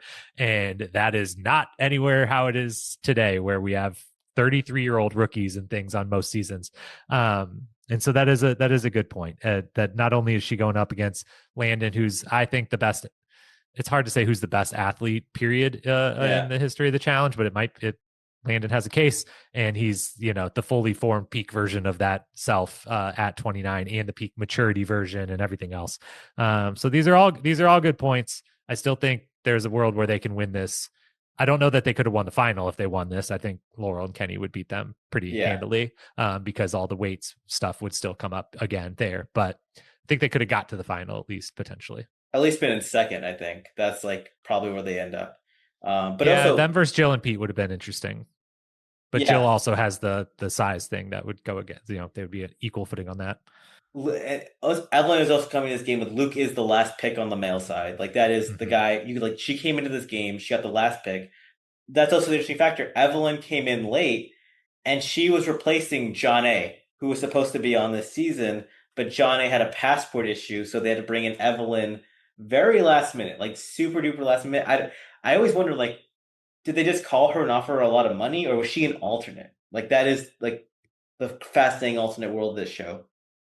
Yeah, I don't know, and she's never like really talked after the show the way we have those types of answers for a lot of different cast members and casting moments. I don't Yeah, think she would have ever mentioned that, but I would guess it was just a quick call. And it's interesting having this discussion literally right now today, where last night, spoiler, I guess, for season 41, but John A enters the game late in season 41 because a cast member has to leave, and they call John A, and she's like, normally a flagship season wouldn't fit my schedule, but when you call me a week into filming already and say just come tomorrow, and maybe this is a week, maybe this is a month, it works out. And so that situation sometimes is better for vets coming into the show, where they're like, oh, that actually, you want me to be there tomorrow and the game's already started? Great, that sounds much better. Like I'm there. And yeah, but she does get Luke, who is the last pick. And so I guess I didn't realize this is two at this time. Landon and Evelyn both are in the running or already kind of established as maybe Darrell's probably at this moment in time regarded as the best male ever, but this is yeah. maybe the best male, maybe the best female, partnered with the last pick of the draft, going head to head in one of the last exiles of the season. So pretty cool stakes. And definitely, we haven't even mentioned at any point in all of this, this one takes place at night. These exiles were super dangerous, was another thing I always took Yeah. away of, like, they're just walking with all this weight on their shoulders up these paths with no railings or anything on the side at night with little headlamps. Like And they were a little riskier back in uh, the day. another aspect too, Landon and Carly had competed in this elimination before. So that was Mm-hmm. definitely a small edge they had too of like Evelyn is giving her heart. Evelyn is giving 150%, carrying the mail bag, and then just coming up short. Like that Yeah. was like it's brutal, but also a testament to Landon and Carly of what they did and who they beat. And they never It's should have been in that position. Like again, back to Evelyn and Wes, they brought this on themselves. They brought on themselves that they end up in a position where Evelyn's going, maybe she would have had to probably go into an elimination at some point, but maybe didn't have to be versus Landon.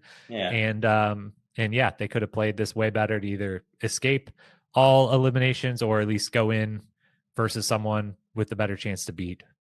wow. That said, I mean, like Evelyn, my biggest thing for her though too is like why I think of her as like the best female competitor on the show is I think she just has some of the worst luck. Like obviously this one was self-inflicted, but you have a male, you get the last pick in the draft, and you get a male partner who can't carry a mail bag.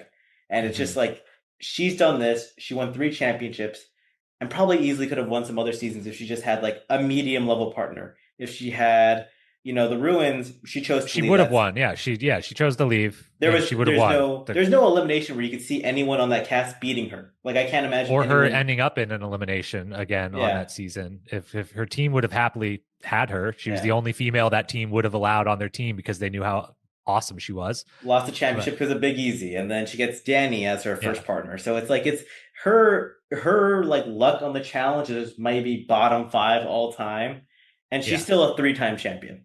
yeah. 3 time that very easily could have been a 5 time and is Yeah, worth like mentioning the asterisk of like 3 time that could have been a 5 time is well worth saying. And and retired at I 24. yeah, and is the number 2 on everyone's list of like dream people to ever bring back to Yeah, an all-star season. That isn't going to happen, but I would say she's number 2 behind Coral for yeah. everyone's like dream. This is who we want to see. We just want to know what she's up to in life. What do you think of the elimination between her and Paula and Jeff?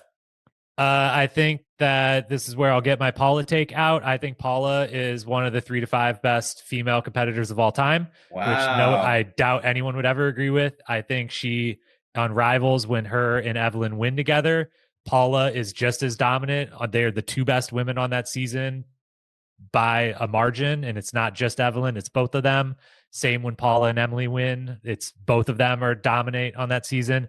And this is the season where Paula rises up on the competitive level, and Jeff, her tuba playing wannabe boyfriend slash partner, lets her down, and Paula performs just as well as Evelyn, maybe not carrying the same pack that we would later find out Evelyn was carrying, but in the exile. And I just love Paula so much, and she makes it's the draft. It goes back to the draft. Paula could have picked Pete. Pete's standing there, and multiple people pass up on Pete, which I just don't get it. I don't know what the stats were in the combine, but like, just he clearly should have been the pick over Jeff, and I forget who else picks another guy over Pete. But if she picks Pete, I think her and Pete could have been the Jill and Pete of this season very easily, and been right there in the final, get in second or third place. Um, but I love them, and that's a heartbreaking exile for me to know that Paula could have beat Evelyn, and it does help set up continue their little rivalry. Paula's the one that doesn't say hi to Evelyn when Evelyn comes in right away because she's like, God damn it, I don't want Evelyn to be here. Like, she's good, she's Yeah. scary. None of you should want her here. So it sets up their eventual win as rivals.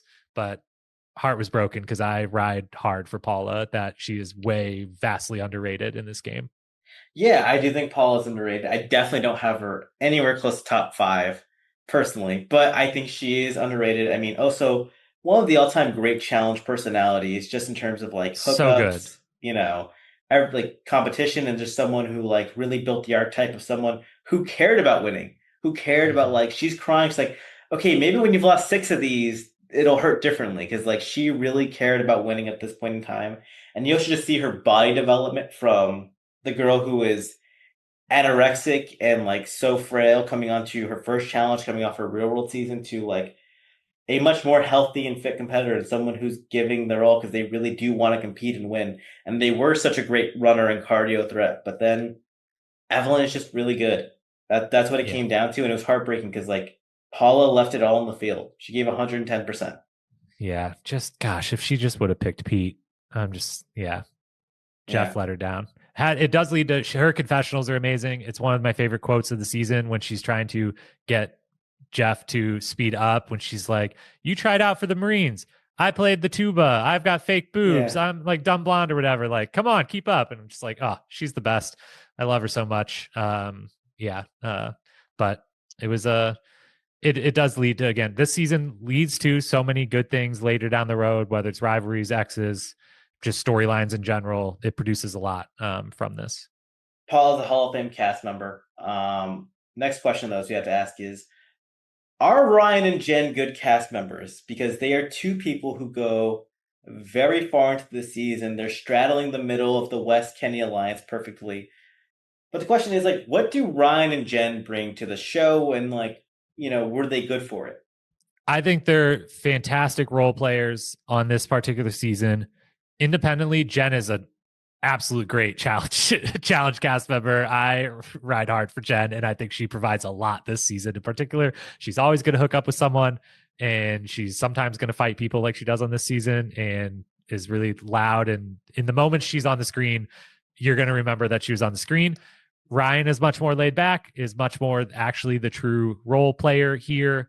I think it's beneficial for this particular season that he's willing to like be the I'll be the one that talks to Teresa about the love triangle thing, because that's how we get the love triangle content for the most part is Ryan talking to her about it.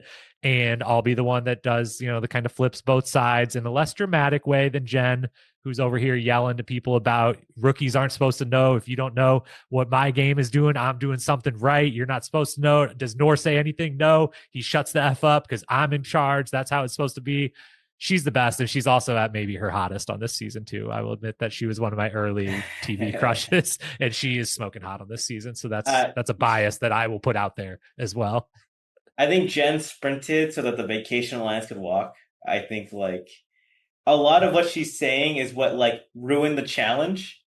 Because she always was the strongest. Like, if you're not a veteran, you should not even have an opinion type person. And she would be offended at the idea of like rookies. Like, no, no, no, I'm a veteran. I don't go into elimination because I'm a veteran type stuff.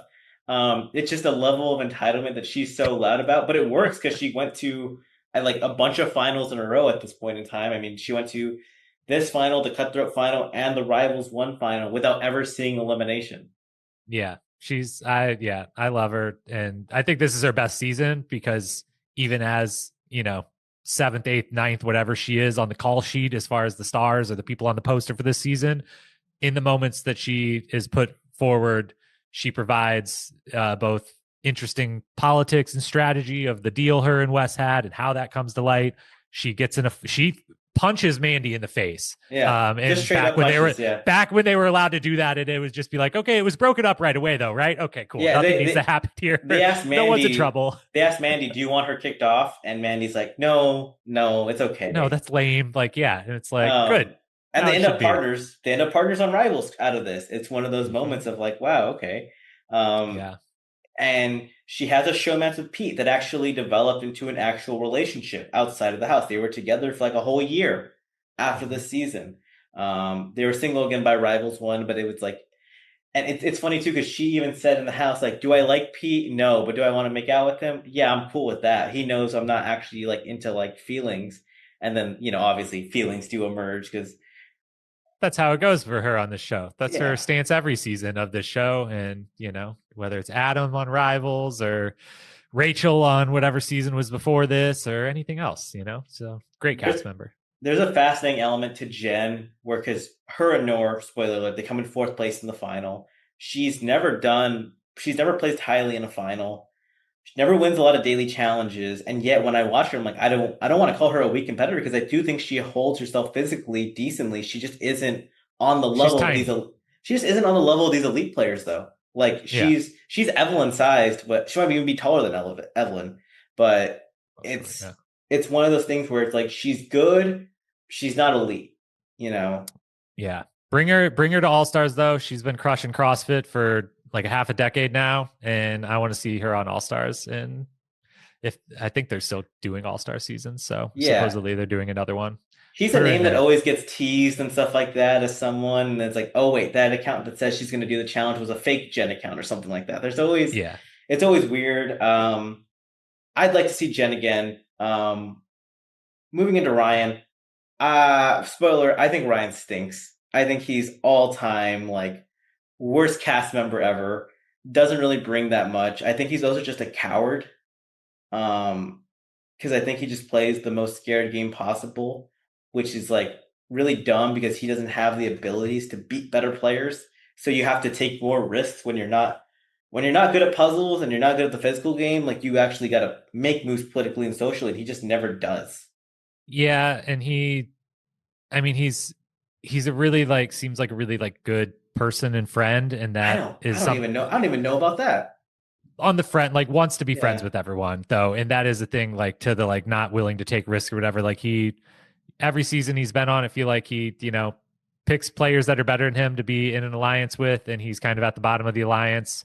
And then probably going to go up against someone pretty good from the other side when he inevitably goes into elimination. And I do think he's as pretty I can't remember like what even like would be the super memorable moments or like the season where you're like this is the reason why Ryan was a good cast member. Like, look at this particular season as like the standout, all the things he added.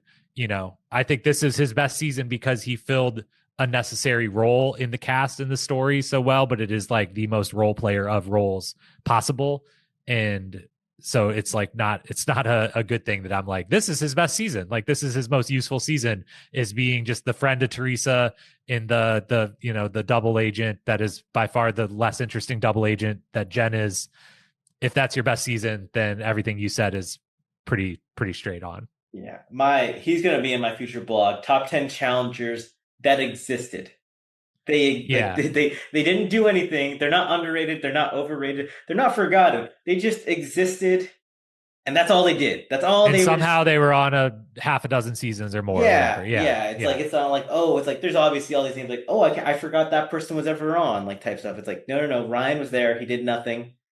He was bad representation. I would say even like it's just I'm completely out on Ryan, but I'm pro Jen. That's my Yeah. takeaway.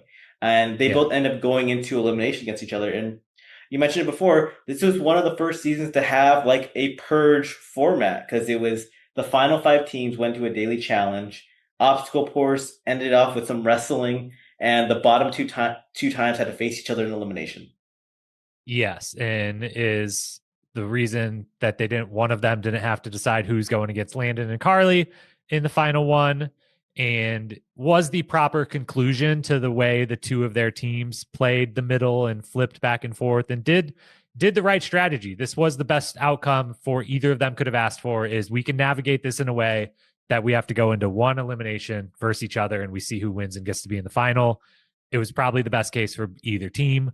And that final daily challenge is just always funny because the moment it's mentioned, the only image in my head is Laurel pushing Jill, who that she mercifully like eventually lets crawl past her, because it's Yeah. just like, this is hilarious watching like Jill has to get past Laurel in a mud wrestling. Like, okay, fair, super fair. We got a great Noor tackle on Kenny in this daily challenge too. That's like the physicality I wish we brought back to the show a little bit of like this, like you're not wearing pads. It's literally just like rugby tackling. It's not like the most safe thing ever, but it's safer than other physical contact they do on the show. Because you could actually brace yourself and stuff like that. It's not, you're putting someone in the mud too. It's not the worst. Yeah, and no helmets, which is probably a bad thing. I respect that they wear helmets for anything of that sort now, but yeah, it was definitely slight different times for sure in many many ways for the show, and the physicality and the danger level in different instances, chief among them. I would say no helmets is better because you're not barreling your head into someone if you have no helmet. Like you're Yeah, it not is that yeah, rugby versus football thing of like, yeah, no, what if you're taught to like avoid the head, yeah. yeah, because you're not going head first without a helmet. Like you're just not. Yeah, for sure. Um, so it's a good daily challenge. They have that final elimination where it's like if it was a very funny elimination, them in the dark compared to Evelyn and Luke and Landon and Carly, because it's these two teams that are just not that great going up against each other of like who's the worst team. And it ends up being really close. But Jed and Nor get the win. And yeah, it's a good close match. It is a good highlight of, a couple rookies, one of which we don't ever see again in Nor, who does really well in that, and Teresa, who maybe doesn't perform as well as eventually Teresa would. Again, how young She they are, but of like, she was the much better one between her and Ryan in this yeah, exile. for sure. In a world where Noor and Teresa are competing together, then like they would have been the strongest team between these four. Yeah, for Um, sure. And they could have competed for that third place spot in the final together with Pete and Jill for sure. Um, but yeah, I'm glad Jen and Nor made the final. I think they were the correct team to make the final of those two. okay, now let's actually move into who are the fresh meat cast members that you would have loved to see on more seasons or future seasons. So we obviously, with the full fresh meat, we never just like gave the full list, but this is an iconic group because of the trio of women that are brought in: Cara Maria, Laurel, and Teresa, certainly. But then we have almost like most of them are pretty memorable and good in the seasons we see them. And the few that we never see again are like the two I would answer this question with, in Nor and Pete, who I think both could like were good, serviceable rookies here, again, with not a lot of screen time or oxygen to go around because of what was being sucked up by the established stars and everything. But I think both of those Yeah. two, I wanted to see again, and they just never came up again. I was fans of them on this season. I thought they were definitely set up to be like, oh, these two can be really, really good. And then, the three women that are obvious, Yeah. did go on to be challenge, legends and staples and everything else with Teresa, Cara, and Laurel. We should have seen Pete again. Because he just looked like a great challenger. I mean, he just a very attractive guy who's smart, a good physical competitor. He should have been just a staple for a couple seasons. Had his own Um, opinion, was the first rookie to not vote with his partner like early on in his alliance, and when everyone just thought everyone's going to vote with their vet, and he was like, no, we don't have to do that, and says what he wants. Yeah. Now, there is also an aspect of he didn't end up on Cutthroat, but then it becomes a whole bunch of seasons in a row where if you don't fit the format, you kind of get Yeah. screwed. Because like Rivals 1, he didn't really have a rival. Like maybe you could have said Danny Eh, for stealing his potatoes, but that's not a real rivalry compared to all the other great rivals pairs we got that season. Jen declined X's, so he wasn't going to end up on X's with Jen. Battle of the Seasons, he actually could have been on the Fresh Meat team over Big Easy or Brandon, but yeah. production liked Brandon and Big Easy more for unknown reasons. Well, I guess Brandon Hmm. had his run at Cutthroat, but Yeah. and then we're Which on is to what, yeah, he's moved on by that point, I'm sure, or they have, or he has, or both have. Brandon's another one that I should have mentioned. Like I like Brandon on this season, and I liked him on Cutthroat, and we get him a few more times to less results certainly, but was like glad after. If you would have asked me right after this season, I'd be like, I definitely want to see Brandon on a couple more seasons. Like he was fun. He was around. He has the super memorable moment of drinking a beer before an elimination. That's fun. Um, I think so Brandon just stinks. I think Brandon stinks as a competitor. I think he's a stinks below. He's really bad. He doesn't. average. No, no, like because I think there's so many good male competitors that like who is actually average. Like Brandon Yeah, has never won anything except physical eliminations against guys who are much smaller than him. That is the only thing he's good at. He has no puzzle ability. He can't swim. Cardio isn't great. Like, and he has no great social or political game. yeah, So it's just like Brandon's bad at the challenge. He's never really in any showmances. It's just he yeah. He doesn't just really seems like a fun bring. hang. He's a good hang. I've hung out with him before. Like he's a chill dude, but it's hard to say because like he's a nice guy. He had those elimination wins in Cutthroat, but I think he's gotten way more of a leash in his challenger than he ever should have been given.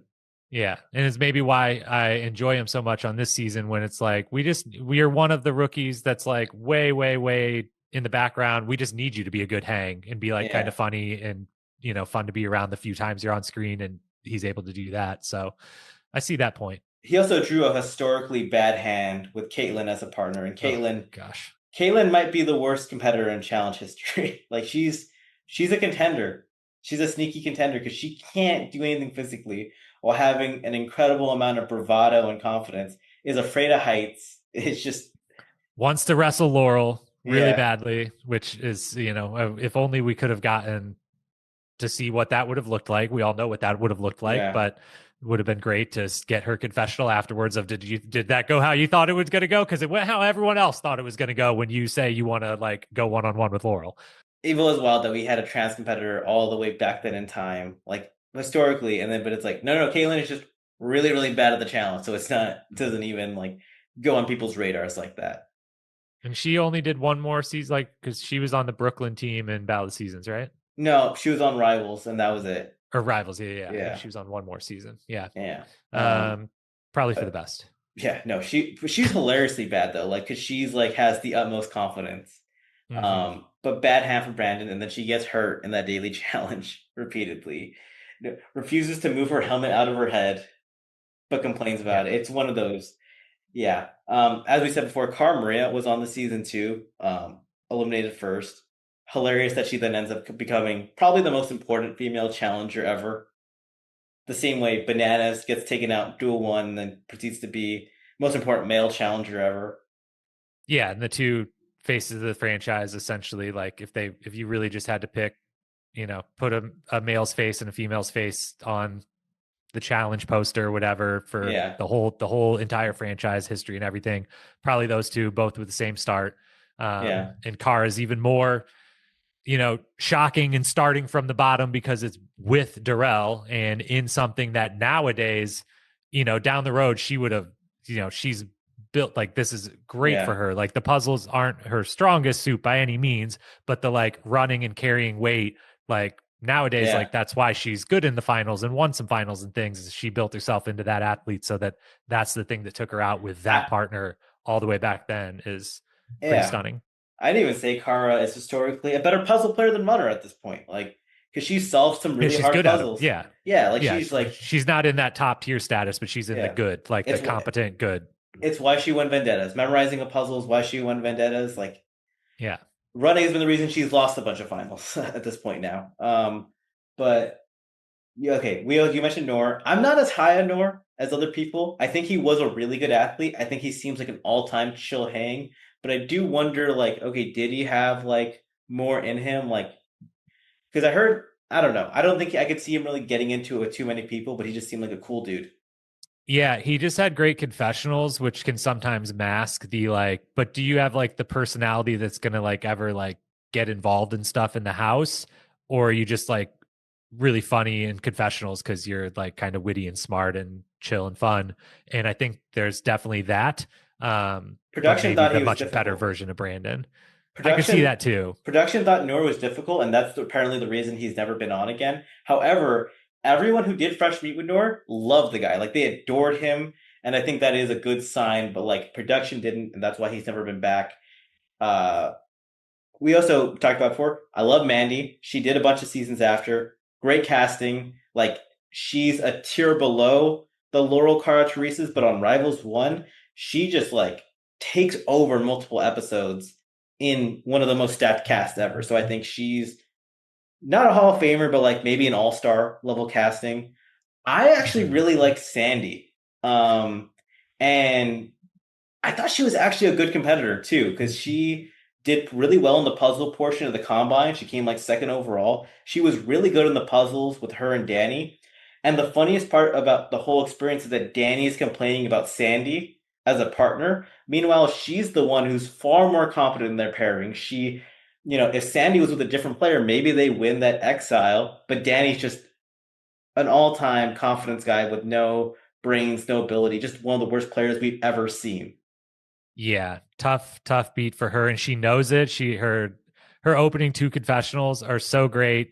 One of the first confessionals of the entire season is her being like, "If I win that money, man, I ain't even an A cup. I'm throwing some D's on this bitch." Yeah. And then her second confessional is, "I would be with any guy up there except him. He sucks, and I don't want to be with him." And that's who I got partnered with. She's like, And I've you watched read the that show. correct. I've Yeah, I've watched the show, motherfuckers. This guy is not like yeah. anyone but him, and she was right.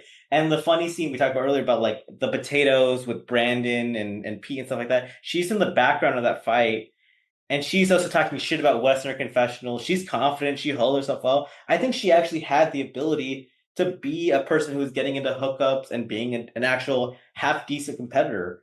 Um, Again, though, like you go into these formats and it's like she didn't fit rivals, she didn't fit X's, she didn't fit, battle of the seasons because like it would have been well, actually, maybe if we had a fresh meat team that had two people from fresh meat would have made more sense. Mhm.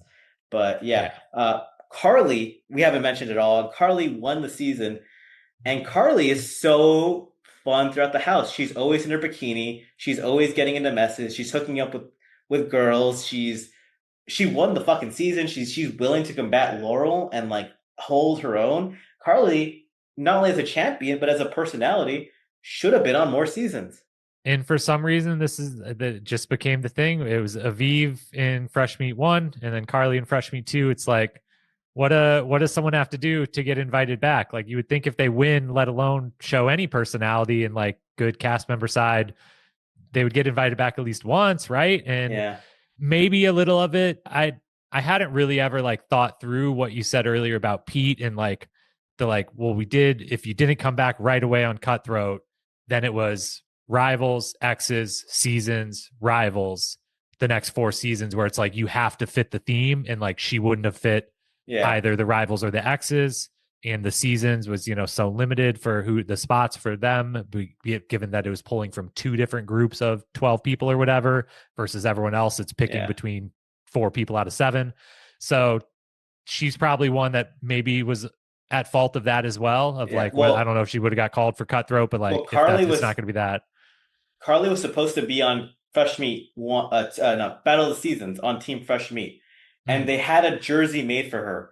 Her jersey is on the season, but they put tape over it, and Cara Maria replaced her. So Cara Maria is wearing a Carly jersey that has tape over the LEY. I forgot about that. Yeah. It's a So very, yeah, like you watch Cara's first elimination and she has tape over her name because it was supposed to be Carly's jersey. But Carly name has been in the mix for like All-Star seasons, and she got left as an alternate for one of the, I think it was two or three, and it's really unfortunate because she wants to come back. She's in these like challenge fan groups being like, "Hey, I'd love to come back," and it's like, give the girl a shot. yeah, you'd think a one for one champion would get a shot at least nowadays in All Stars, like especially Yeah. if they're that excited about it and available and everything else. But yeah, it really is this group for the second time in a row. We've said it a few times earlier, but they really nailed it on the casting. Like if you think what's the probability of like how many long-term people are we going to get out of casting? What is this? 3, 6, 9, 13 fresh meat people.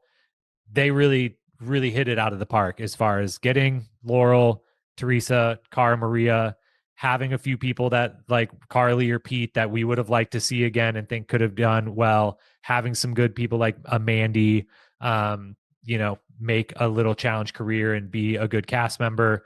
And really the only duds, like, I'm not gonna call Luke a dud. Like he No, wasn't a good cast, like a good competitor necessarily, but like was a solid cast member I in think we what he got was two asked to do. duds. Jeff Jeff is a dud. Jeff is a dud. That's it. and Vinny, who sucks.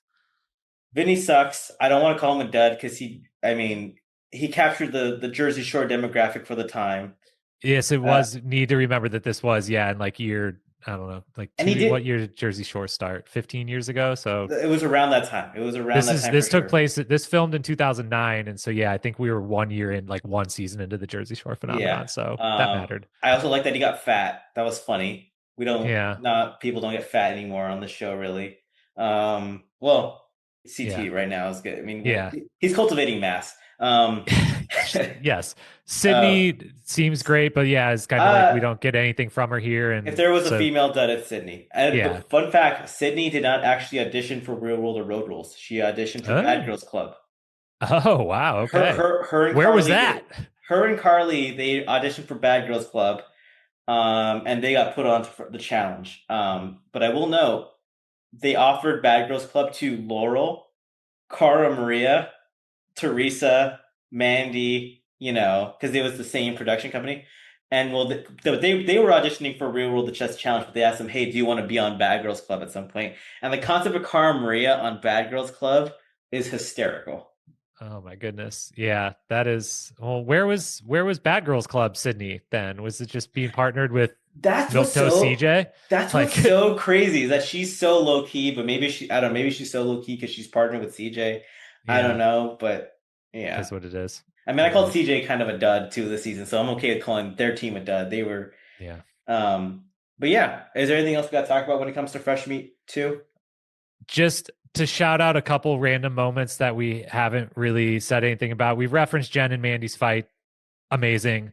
Danny's drunken. We've kind of referenced the moment where he decides to get into it first with Pete, that slowly turns into Brandon because Brandon stands up for Sandy, who Danny's yelling at for no reason.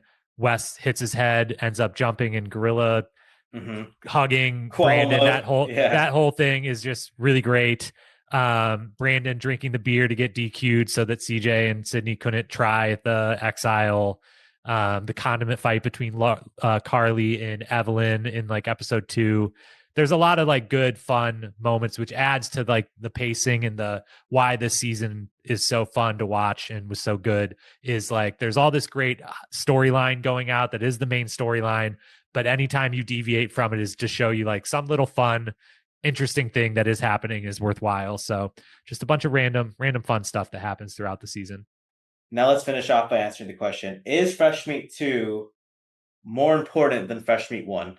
More important, I think, yes, because of the place the show was at. This was still, again, we just said 2010 was when this aired, filmed in 2009 or 10.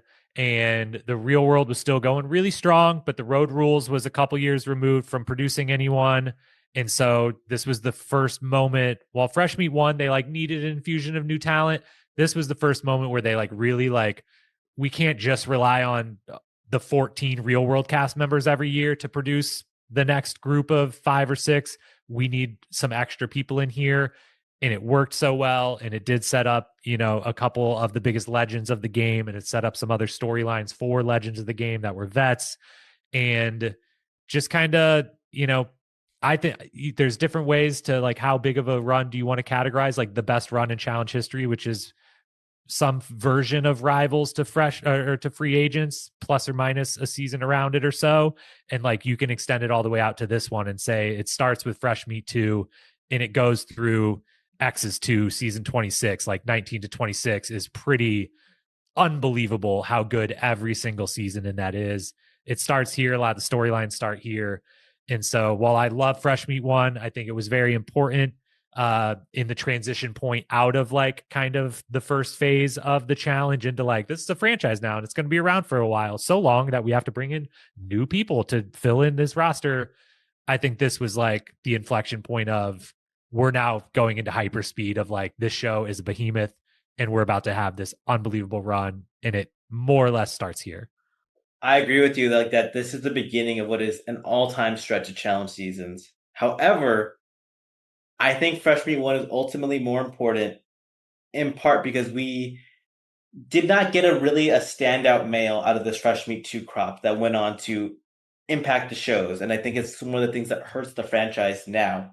Because like we didn't really get that like late second generation male till like the Jordan and the Frank and the Zach, but there's this era where it's still the West, the Evans, and the Kennys from Fresh Meat 1 that I think has the edge. And then Fresh Meat 1 had DM2, which I think then played a big factor of the DMCT stuff. We got the women for Fresh Meat 2 that like just blow it away. But I think the lack of like just getting a Fresh Meat 2 male that we could put like the franchise on its back a little bit really it's the smallest difference between why I'll take Fresh Meat 1 over Fresh Meat 2. But is that in part just because we have Wes and Kenny and Landon here that is just like, I mean, this male cast wasn't going to produce one of those people on the Fresh Meat side, regardless, even throwing in a CJ as a like rookie. There wasn't a male on that side that was gonna do this in any season with any group of casting, but it was also swallowed up by like this season. Wes and Kenny were super duper established, but Yeah. Wes is still a mainstay player for the next 4 or 5 seasons. Kenny is for the next 3 seasons, 2 seasons, whatever, 3 seasons, whatever it is. Yeah. So yeah, I hear you on just the cast members we get out of it, but I would still lean Fresh Me too of like what the franchise as a whole kind of gets out of it or the importance of the moment for the franchise too. Yeah. As in a vacuum, maybe Fresh Meat 1 produced more, but the moment was maybe a little more needed for me for Fresh Meat 2. Yeah, because I think if we just had one really damn good male to come out of this Fresh Meat 2, it would have made season 40 a lot better. Because you looked at that season 40 male side, especially with the two guys who have been kicked off the show now. It's like that team was just weak because they didn't really have someone to pull from that era. Yeah, it was mostly Wes not doing it. Obviously, if it was Johnny and Wes, it's like, okay, well, then you guys like have the best representation. And then, Kenny and Evan not being available for that Yeah. spot makes them go from maybe the strongest one to the weakest one in a very Yeah. quick instant. Well, I mean, these other generations, like Gen 3 didn't even have Zach, Frank, all these names that could have been on there. And Gen 1 didn't have all these names like, Adam, yes, Shane, Alton that could have been on it that weren't. Gen 2, it's like, oh, wow, we don't have these guys. So then we got to bring up Brandon, Ryan, and Derek. And it's just that's not the guys that represent the show. I do think it did hurt a little bit of that early era of the show. Because especially I think a Yeah. season like X's 1 is like pretty weak, especially once like Wes is out.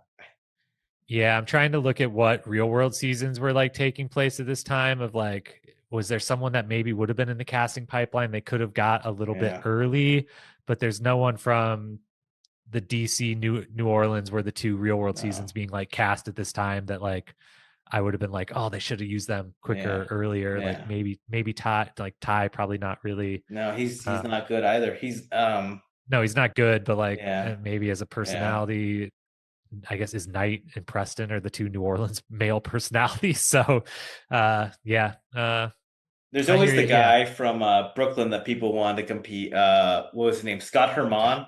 God, that season. Um, He's like the fitness guy. Scott Herman is like he just never yeah, appeared. yeah, Yeah. yeah. I But don't okay, remember so now we him. have to answer the question: is Fresh Meat 2 better than Fresh Meat 1? You go first. I went first on the last one. I'm gonna say hands down, yes, it is, because I do think there's points in the game of Fresh Meat 1 that kind of drag on. Fresh Meat 2, though, was a breeze. It has an all-time ending, the Western Kennedy rivalry. It is peak like wrestling storyline. Like it is a, heel, face, or whoever was cited on like bad guy, good guy, just two mega powers colliding. And then you have these great eliminations. You got Landon pulling off just that all-time win. Laurel becoming a force. It's just a stacked card top to bottom. And I do love Fresh Meat 1, especially because of Coral being there. Because I think Coral really carried a lot of weight for that season. And the West run is great. But yeah, I'm going to take Fresh Meat 2 over Fresh Meat 1. Because especially, I mean, the Darrell Aviv win does very little for me. Hmm. Yeah, I definitely take Fresh Meat 2. Again, both of them are high up there in my favorite seasons. Fresh Meat 1 is more of just a really enjoyable hang for me, whereas Fresh Meat 2 is a really enjoyable hang that is also like an incredible season and has this incredible story at the center of it. Fresh Meat 1 carried a lot by Coral, certainly by some of the under the radar stories like the Derek DM thing that gets forgotten because of everything else with DM after that fact, sometimes forgotten. Is much more the Tina. I'm a big Tina person, and that's like Tina's shining season. So that, holds up. I'm a big Theo Vaughn person on the challenge. He's only there for half of it, but is fantastic Oh, he's in there his for like half. most of it. He's there for like Yeah. It's 85%. his last Yeah. season, and it's his kind of the season where you could see him looking around and be like, none of the other people I liked hanging out with on this show are here anymore. So I guess maybe I'll Yeah. be done with it too. But yeah, so it's super fun, super enjoyable, but it's mostly just that. Like it's just a season I really like Mhm. versus a season I really like that I also think is one of the best seasons for story and competition and the winner and Mhm. everything else that Fresh Meat 2 is. Yeah.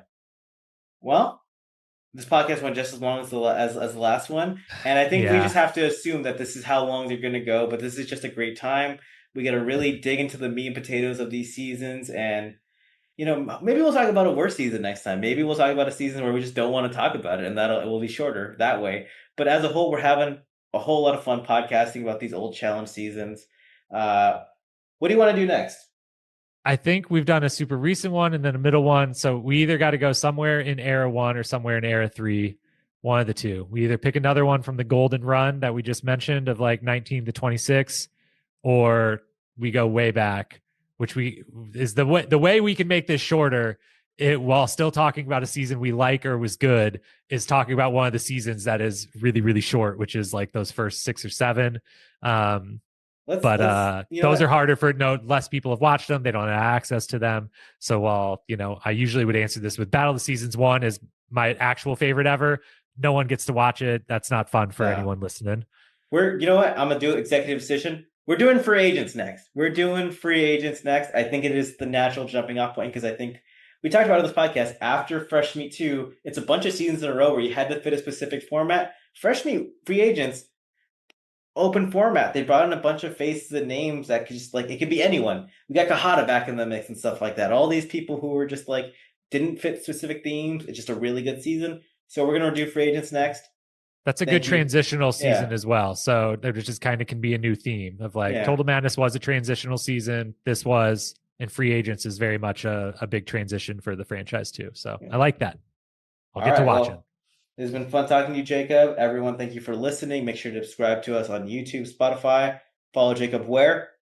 Challenge Historian anywhere I'm at. That's the handle and or name to look up. So you'll find me. Awesome. Thank you, everyone, for listening.